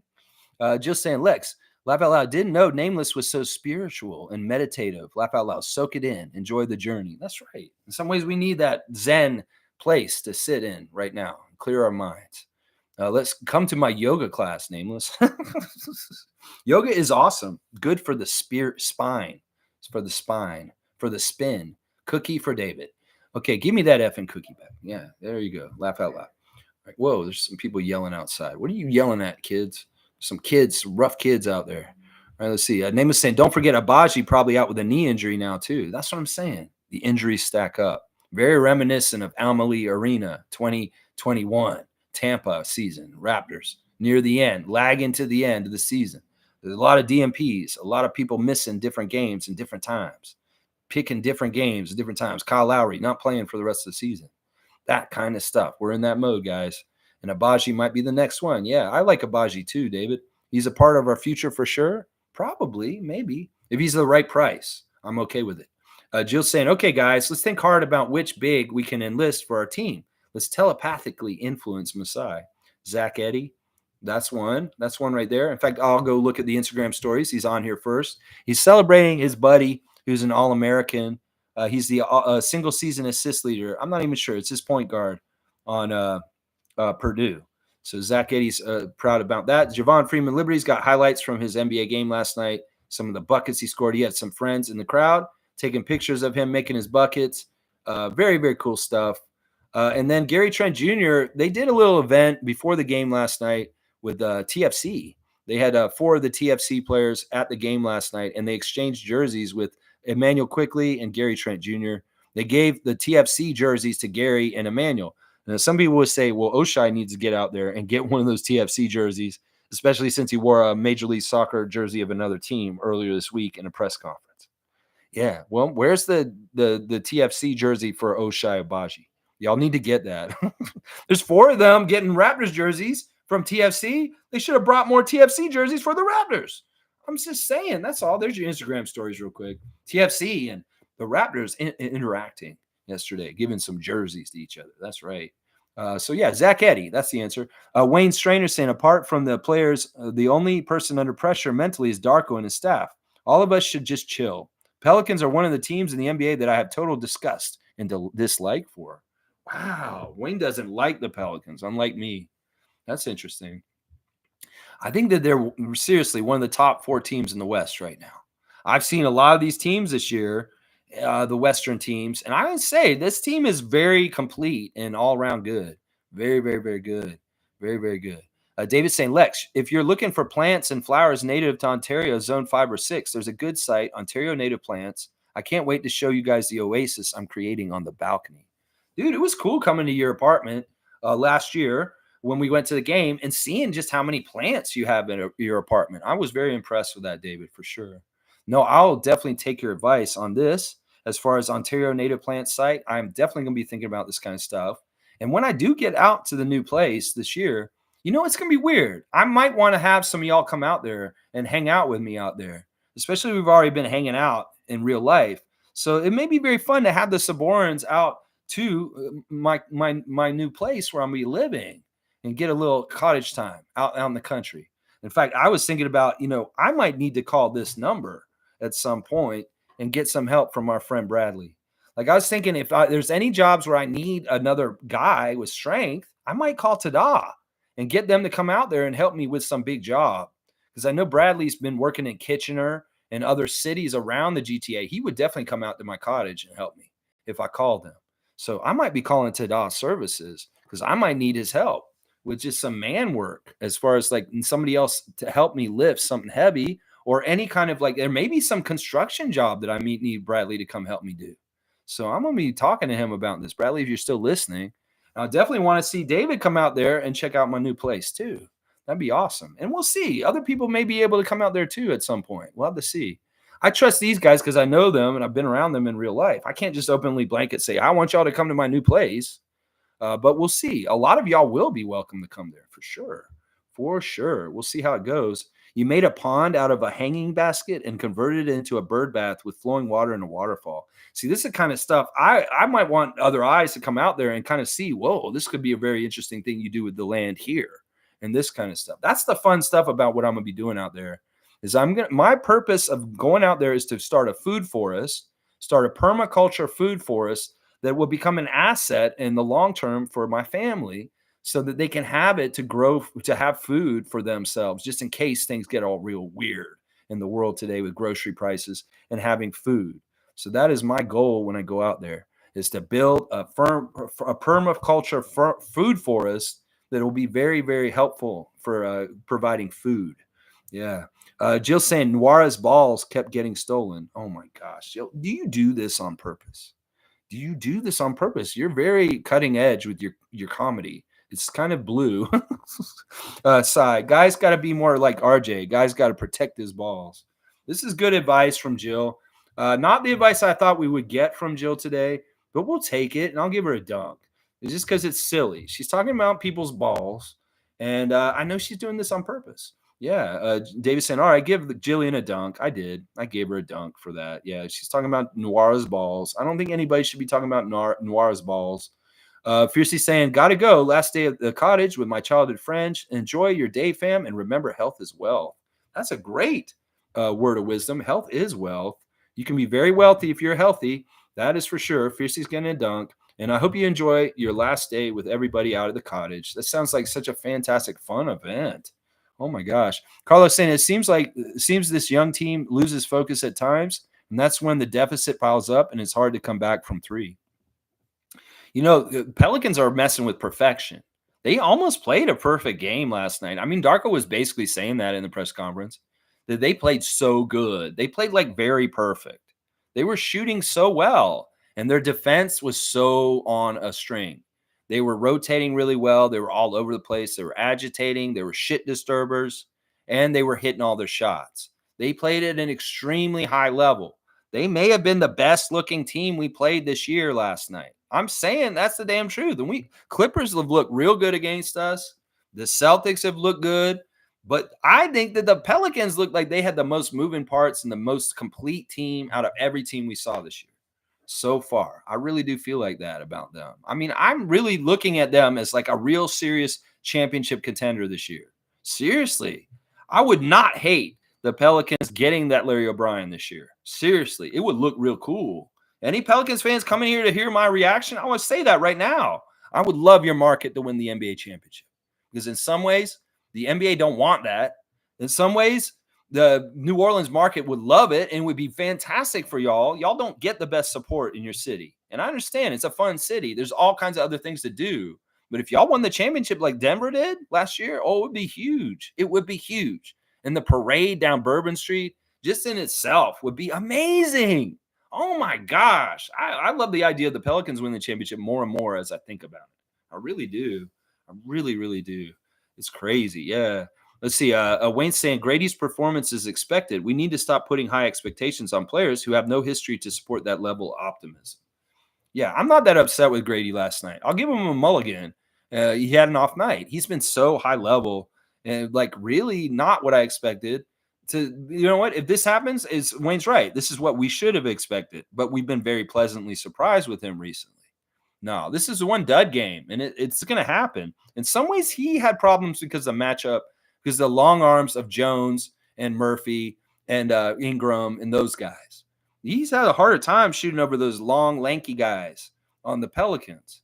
They got to the shots pretty quick. It's not like he had a lot of room to shoot or time. So there's a lot of different reasons why Grady had not a good game last night. I'm not that upset about it. Like you said, the expectations for Grady, they can be all over the place. They can be like last night, or they can be very pleasantly surprised with like a 17 to 22 point game also. Yeah, 11 o'clock. All right, let's go. Grady has been playing great. Yeah, that's why I'm not upset at him. I'm not going to get mad at him for what he did last night. He's been playing at such a high level recently that, he's going to be human. He's going to be human. Nameless is saying, I just meant RJ is probably upset with the current situation contributing to losing. This guy would probably sell his grandmother to win. I don't know if that's true. Yeah, I mean, he's mad. This is where he's mad. He's mad that people are punk in Toronto. He's mad that they're punk in our city. He's mad that they're coming in and disrespecting us in our building. In some ways, he's the territorial dog on our team. In some ways, as much as Dylan Brooks came back and tried to win our building and say, this is my building, when he play against us as the visitor, RJ is that same energy protecting the building as a Raptor at this point. In some ways, this is a big part of it. And I could tell that's what Darko was telling him in a pep talk on the bench. There was one point after the first time RJ came out of the game, he's sitting on the bench. He may have been explaining to him, it's like, I'm going to play you very heavy with a bench. You're going to be out there with a lot of the guys that we haven't played a lot, the young guys, and you need to carry them. You need to show them the ropes. You need to be that vet out there leading them. And in some ways, you need to protect your city. You need to play for the city, protect your home court against these Pelicans who are being disrespectful. And then RJ made a mean mug, like I had the tiger face, like he was going to come back in the game and kill them. And he tried, but he's one man. And like I said, if he's got a whole bunch of green guys are on the team with him that don't know what they're doing exactly, how are you supposed to do that? When the other side has a syncopation, camaraderie, connection, a synergy that they built for a while, and they really know each other really well. That in some ways, you're coming into a fight that you're just not manned to fight against. You're just not manned to fight against. There's just nothing you can do. Country Kong's here. Good to see JP. One of the top teams in our league. I was noticing in our fantasy league that there's 4 teams that are all 16-2 at this point. It's crazy. There's 4 of y'all that have managed to be 16-2 at this point. JP, David, Peter, and Duke. And then there's like a couple of us that are 14-4 after that. Really, really crazy the records in this league that all y'all are 16-2. Amazing. Amazing. Country Kong saying, Lex, when Darko said Chris has to stay ready, what exactly did he want him to be ready for? Last night was an emergency with Scotty Nyak out. Even the fans want to see him. It must be personal. All right, I'm going to try and suss this out fairly. And I've kind of talked about this already, JP, in the chat, but I will do it again just a little bit. All right, when he says he needs to stay ready, he means it like in the same way that he meant it for Thad Young, Otto Porter, Garrett Temple. that he's in that level of vet at this point. Chris Boucher has graduated to I'm a vet on a team that may not ever get to play, breaking in case emergency. That he has got Thad status at this point. Now that we saw how Thad got played this year because we needed him all of a sudden. That's where Chris is at this point in case of emergency. Now you're saying, well, be ready in case of emergency. Well, last night seemed like an emergency. Why didn't they play him? Because it wasn't an emergency. Last night was not emergency. Last night, in some ways, it's like, I get it. The philosophy is like you're trying to win, so play Chris because he knows more. He's a vet. He knows what he's doing better than these other guys. But in some ways, it's like, well, Masai wants us to develop and use the young guys in some ways. In some ways, like I said, the writing's on the wall. He's probably not going to be on our team next year. So investing time with our guys right now is just not necessary. In some ways, it's sad, and I hate it in a lot of ways. But this is obviously what's going on. Now, if he needs to play him, he will, but he probably won't for the rest of the year. We may not see Chris play ever again as a Raptor again. And y'all may need to accept that. Seriously. I mean, I had to accept Kyle Lowry would never play as a Raptor again after he beat LeBron in LA 3 years ago. And this may be a similar thing that we need to get ready for. Yeah, I don't think it's personal. I think it's very much maybe a philosophy clash as far as Chris is a big that doesn't play paint protection, that he's not a good paint protector. If you're going to play a big, he wants you. That's the one thing that Darko cares about the most. He starts right there, paint protection. Can you guard the paint? That's the one thing he cares about on defense first. And if Chris is a big that cannot guard the paint because he's a help big, in some ways, he's not a part of the scheme to help us. Some people would say, well, that he would have helped us with the bigs. I don't think he would have. You think he can guard Zion? How is Chris going to guard Zion? He would just push him out of the way. Can he guard Jonas? Chris can't guard Jonas Valanciunas. You know he can't. Now, there may be some veteran wiliness that he can do, like get a little strip or a steal, but he can't positionally guard somebody physically like Kelly Olynyk can. So that's a big part of it right there. I think that if I'm really analyzing it, Darko's preference of paint protection being number one priority on defense is the reason why Chris is not in his future plans. It's right there. I think that's exactly what it is. It's not a personality thing. It's not anything against Chris. It's just that he doesn't fit the style of play that Darko values. And I think that's been the case since the whole season has been going on.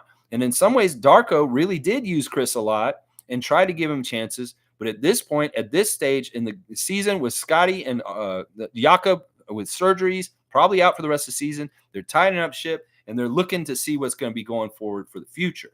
If Chris is not in the future, that's why. That's why right there. It's not personal. It's just maybe he doesn't protect the paint properly. Nameless is saying, I'm not so surprised because during Bobby's interview, he made a comment alluding to the fact that we may still be keeping our draft.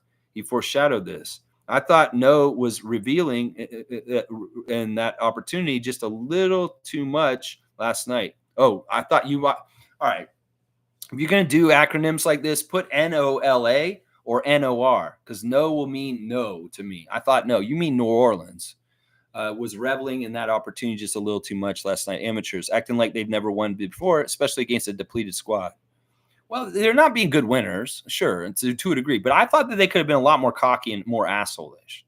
There were a couple of things like Najee and maybe a little bit of the shit talking, but I thought they were very gracious. And they weren't bad winners overall. I mean, they did really kick our ass. And, I thought that Zion was very humble after the game. It's not like he was talking trash. I didn't get this feeling from them. I feel like, they were reveling in it, sure, because they feel good. They're playing at a high level and they have championship aspirations. That will make you revel, and it has nothing to do with us. It just happens to do with their success and the path they're on right now. So, yeah, Bobby did allude to this. There's going to be some draft day deals. There's going to be some interesting things with our draft picks. We may not keep them all. Wayne saying, Pelicans are filled with classless players. I would have smacked him in the paint. Team lacking enforcers.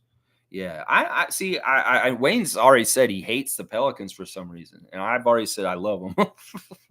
So I don't get this. I mean, maybe Najee Marshall was classless when he did the too small, but they were talking trash and backing it up. In some ways, that's something you can't get mad at. It's one thing to talk trash and you suck. But if you talk trash and you're actually kicking the person's ass, you're allowed to. We got to remember that. We got to remember that. Nameless is saying, like picking on the blind kid in class, you're real tough. Well, I mean, we could say that. They're kind of picking on a team that's kind of downtrodden right now. But that's not really what was happening last night. I mean, the too small was kind of like that. The talking trash was because of Garrett. Garrett started that whole thing. Garrett shouldn't have been saying shit from our bench. In some ways, he should have known that we are not in a position to talk trash. But Garrett was talking trash, and that incited their 3-point barrage. And that's no good. That's no good. That's no good. Name was saying that's called lazy journalism, Lex. Either that or everyone is too scared to offend anyone. No, it's not even about being scared to offend anybody. They just are very boring and not very good at thinking of questions. I've seen good interviewers. Like Mike Roach is a pretty good interviewer. On Hustle Play, he thought of really good questions. And you could tell he thought about them ahead of time and really like crafted them. In some ways, it's like writing a really good question for an interview is an art. And I feel like a lot of the journalists in Toronto just don't know that art, or just like really like fucking dumb. Like seriously, like, do you understand what your job is? Can you make like an exciting piece without being negative or like destructive towards the team? Can you just write something amazing about like Kelly Olynyk's experience in his life and how it's came full circle and now he's a Raptor? Why do you have to ask such fucked up, crazy questions like how do you feel about not starting? How do you feel about this? How do you feel? Like all the bullshit that's like not really actually important. Talk about the people. Talking about the people stories. Like Jason Kidd said, write positive stories. You don't fucking need to tear things apart and write negative shit all the time. Press. Write people interest stories. Shit like that. It's crazy. They're lazy. They don't know what they're fucking doing. Name is saying, if they shut Yak down right now, that's the nail in the coffin, I'll tell you. Yeah. He's absolutely essential for us to win. We learned that earlier this season when he was out already. Well, that period of time when we didn't have Yaka, we only won 2 games and we lost like 11. So, I mean, that's going to be the rest of the season. If Jakob's not available, we're not going to win. We're not going to win. Scotty, especially without Scotty too. Oh, yeah. Jill's saying it's lunchtime already. All right. I'll finish up now. Country Kong saying, I met Chris in Rabba late 2018. He just won G League Finals MVP. I told him that he was the future. His friend laughed it off. I told him to shoot those threes. He said he would. I'm proud of you, Chris Boucher. I'm going to give you a 3-pointer for telling Chris to shoot those threes. I love that, Country Kong. All of us have had interactions with Chris at different times. It's kind of interesting. Different stories. Sue in the elevator with him. I have my own story interacting with Chris too. Yeah, he's an awesome guy. Honestly, I love Chris so much. And I do want him to be dealt with better.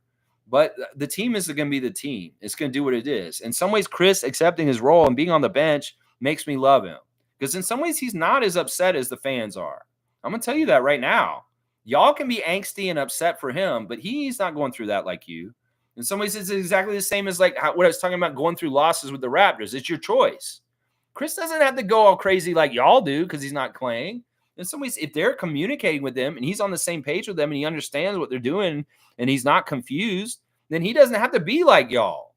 Seriously, he probably knows exactly what's going on. And in some ways, he may not be totally thrilled with it, but he's a pro. He's going to handle it and he understands. I think that may be the case. The fans don't know what's going on, but I'm sure they're very open and honest with Chris and talking about their plans and what they're doing. And he's very much in the loop of what's going on right now. It's just the fans aren't. And they're not going to come out and spell it out to us because in some ways they don't need to. It's in some ways it's proprietary as far as the team's secret plans and how they want to do the roster and stuff. So that may be like, I don't think Chris is probably disappointed, but he's probably not as upset as his fans are. That's the interesting thing about it. Yeah. Name was saying the race is on. There's nobody we cannot catch in the draft except the Spurs, the Wizards, or the Pistons. There you go. We get in the bottom 4, which may happen. Seriously, just naturally. That's going to make it really easy for us to keep our pick if we get in the bottom 4. I'm going to tell you that right now.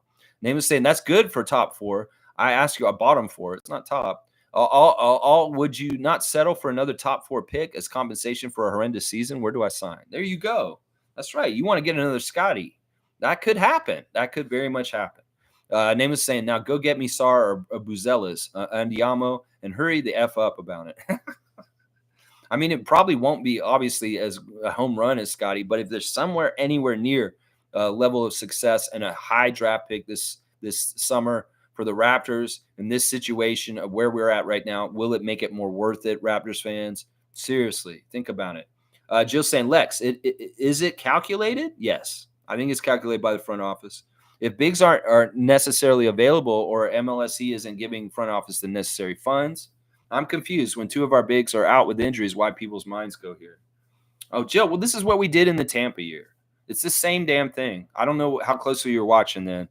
We lost a lot in Tampa because we didn't have size. We couldn't match up. We were playing Aaron Baines and Alex Len, and they sucked. So then we were trying to play Pascal at center. Yeah, we played Pascal at center for a good chunk of the Tampa year because Baines was so horrible and Len sucked. And we got rid of both. Well, we didn't get rid of Baines. He stuck through, but we didn't play him at a certain point. And then we got Kem Birch in a trade, and it was like a breath of fresh air. And we got Freddie Gillespie. But they still weren't the best big man. And in some ways, if you short yourself in one spot, yeah, you're not going to be able to win. And the bigs are an important, crucial thing because any team can go inside and kill you, Jill. That's the thing. If you can't guard the bigs down low because you don't have enough size or beef to throw around against them, you're going to lose because fundamentally, the big man can go down low and just dominate you. That's a big part of it right there. Without Jakob, we don't have an answer for that. And, they didn't know that Jakob was going to get hurt. But also in the same token is like if they don't have enough bigs on this team, we can't match up size with the other team. We're going to lose.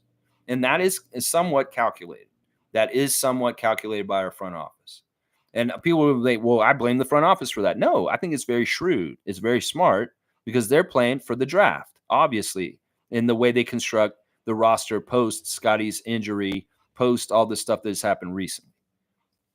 They're just going by what is blowing in the wind by any moment. If it looked like we could make a good run with the team, well, Scotty got hurt. Now we can't. So now we shift gears. And that's part of it right there. I don't blame Darko. I don't blame Masai and Bobby. Masai and Bobby have their clear objectives and what they're trying to do, and it's smart. And Darko's trying to do the best he can within those parameters of keeping a winning culture intact, even though the front office may not be giving him the best team to compete with. That's really what it is right there. Carlos saying this is one of the ways front office go about tanking, Jill. You can't outright not play players, but you can handicap a team. Exactly. And in some ways with guys out, it really helps. Like Scotty's out, that really doesn't make it easy to win. Yeah, Jill saying when conditions are good, we'll have another big. Can't wait. Yeah.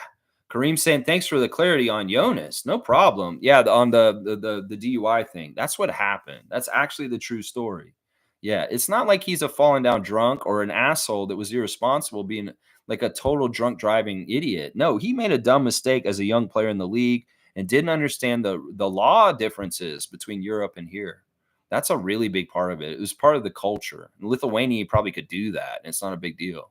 In Canada, we have very strict drunk driving rules, and it's good. I like that. I like that I live in the country that's like that. Let's see. Most saying, Jill, I find it funny that you remind Lex of the time every minute. I do too, but not this much. Just me. Keep up the good streams. Raptors for life. There you go, Jill. I mean, there you go, Mo. Both of y'all helping me with the cutoffs and let me know what time it is. Jill saying, Carlo, they are outright not playing Chris Boucher, right? Yep, they're not playing him right now. Carlos saying, well, Chris is in the same position Thad Young early this season in Temple. The league will take notice if you not play our key players not out of the rotation vets. Yeah, he's just a vet at this point. And sometimes vets get bench periods in their career. That's just how it is. He may go to another team and he gets to play way more. It may be that he sticks around and he's still like Otto and Thad next year. What if Chris is still on our team next year and he's still riding the bench? I don't know if that's likely, but who knows? Let's see. Joe's saying, yes, the league notices a coach not playing the vets soon, so that attracts them to get better pick. Just curious. Thanks. That doesn't make any sense. I don't understand what you're saying exactly. Carlos saying, no, it's the opposite, Jill. Boucher is not a key player, and he's just out of the rotation. We suddenly not play RJ or IQ, then they respond. Then we get a better pick. All right, you're just confusing things right now, Jill. Sometimes I understand. You don't totally understand what things are, but yeah, I can try and explain it to you, but you're going to make it even more confusing if you throw in weird stuff like that. I don't totally understand what y'all are saying because it's not totally clear, so I can't really answer it. Carlos saying usually, but this year our top 6 protected pick is going to Spurs unless we finish 6 worst. Yeah, this is all stuff that we should know already. This is basic stuff. Jill, just watch me real closely. I'll probably answer your questions. Nameless is saying we asked this organization for months to pick a direction. Let's not get upset because we don't like the answer. I like that comment. In fact, I'm gonna give Nameless a dunk for it because honestly, that's true. Like it's so dumb. In some ways, they have been waffling though. I'm gonna say this. Everybody keeps saying pick a direction. Well, we have waffled on the direction even in the last 3 or 4 months. So I mean, but I don't care because honestly, they should have the choice of being flexible and making adjustments on the fly depending on how the parameters change. Scotty Barnes is out because he broke his hand. Well, that changes your direction.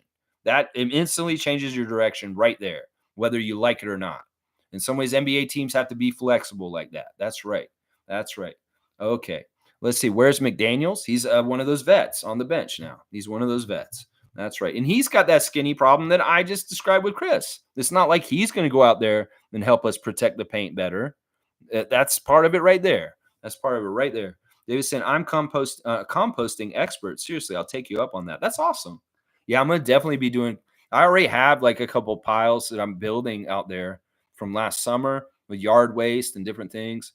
So yeah, there's a couple of things I've already got set up out there to get set up for this year. Yeah, it's gonna be fun. I'll definitely have you guys come out there. David's saying, "Oh my God, man, food forests, soil regeneration. We got so much to talk about. I'll call you." Yeah, these are definitely huge interests of mine right now. I've been doing soil stuff with the backyard here at this apartment, even though I don't own this. It's a landlord.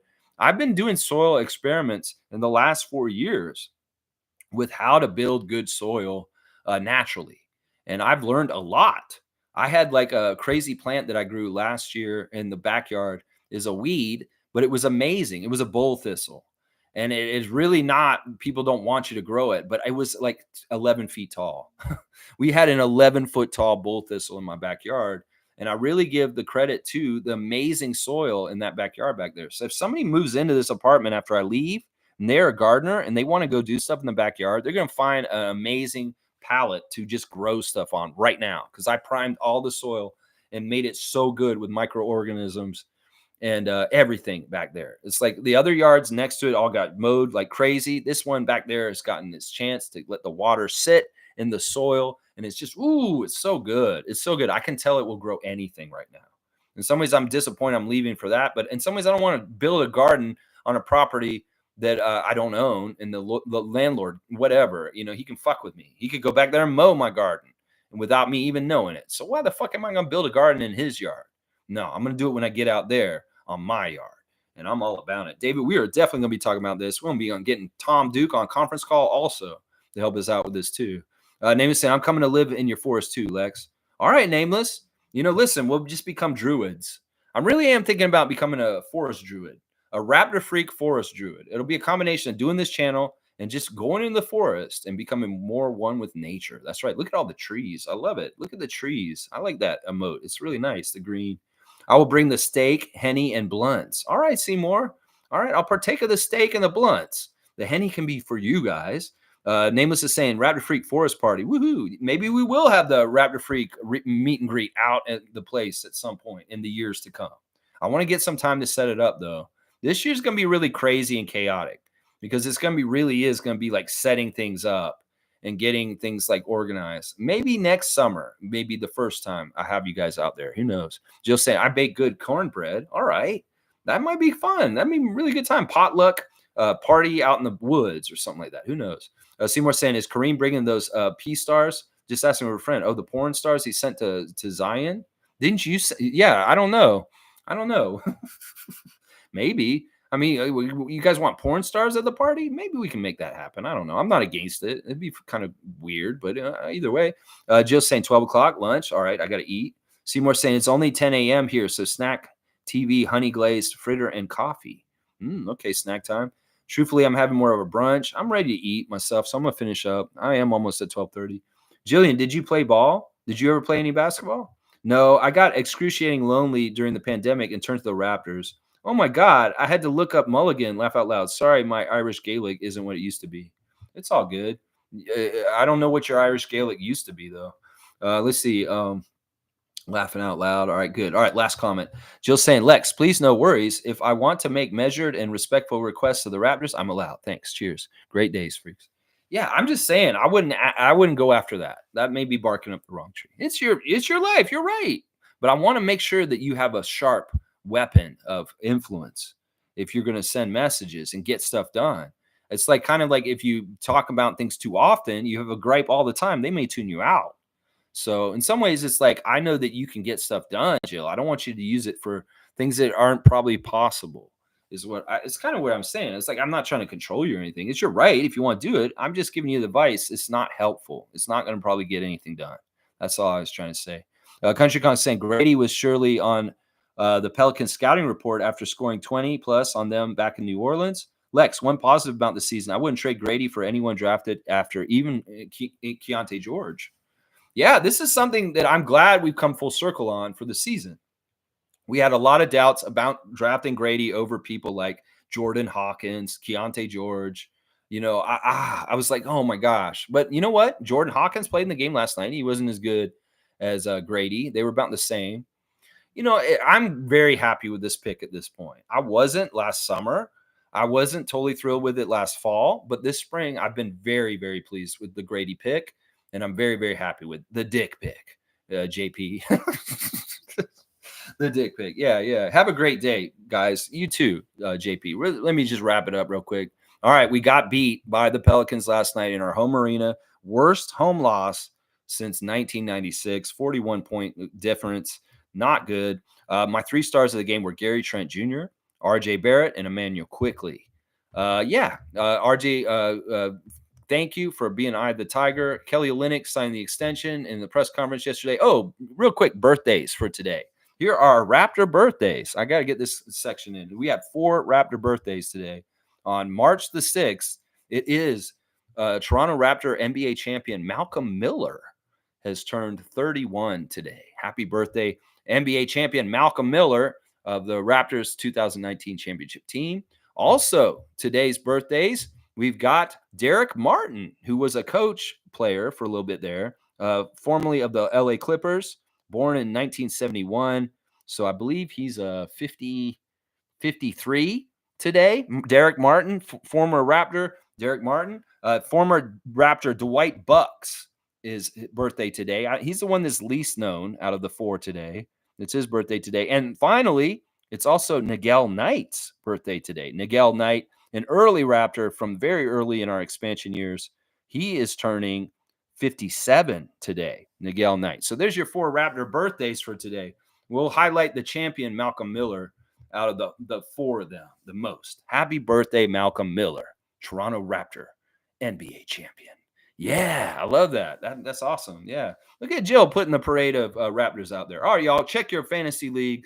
It's coming down the stretch. There's only one playoff spot left. It's for you, Raymond Jacob. You go get it, and we'll start the playoffs soon enough, y'all. But yeah, some tough matchups to go. I got you in the last week, David. So one more matchup the last week of the season will be David Saborin versus me in the last week. It'll be a fun matchup. All right, y'all. Thanks for watching me. I'll have the preview for Phoenix Suns on the road in Phoenix. We're traveling to Phoenix today, play the Suns tomorrow. And also the 9:05 have a game tomorrow. I'll preview also.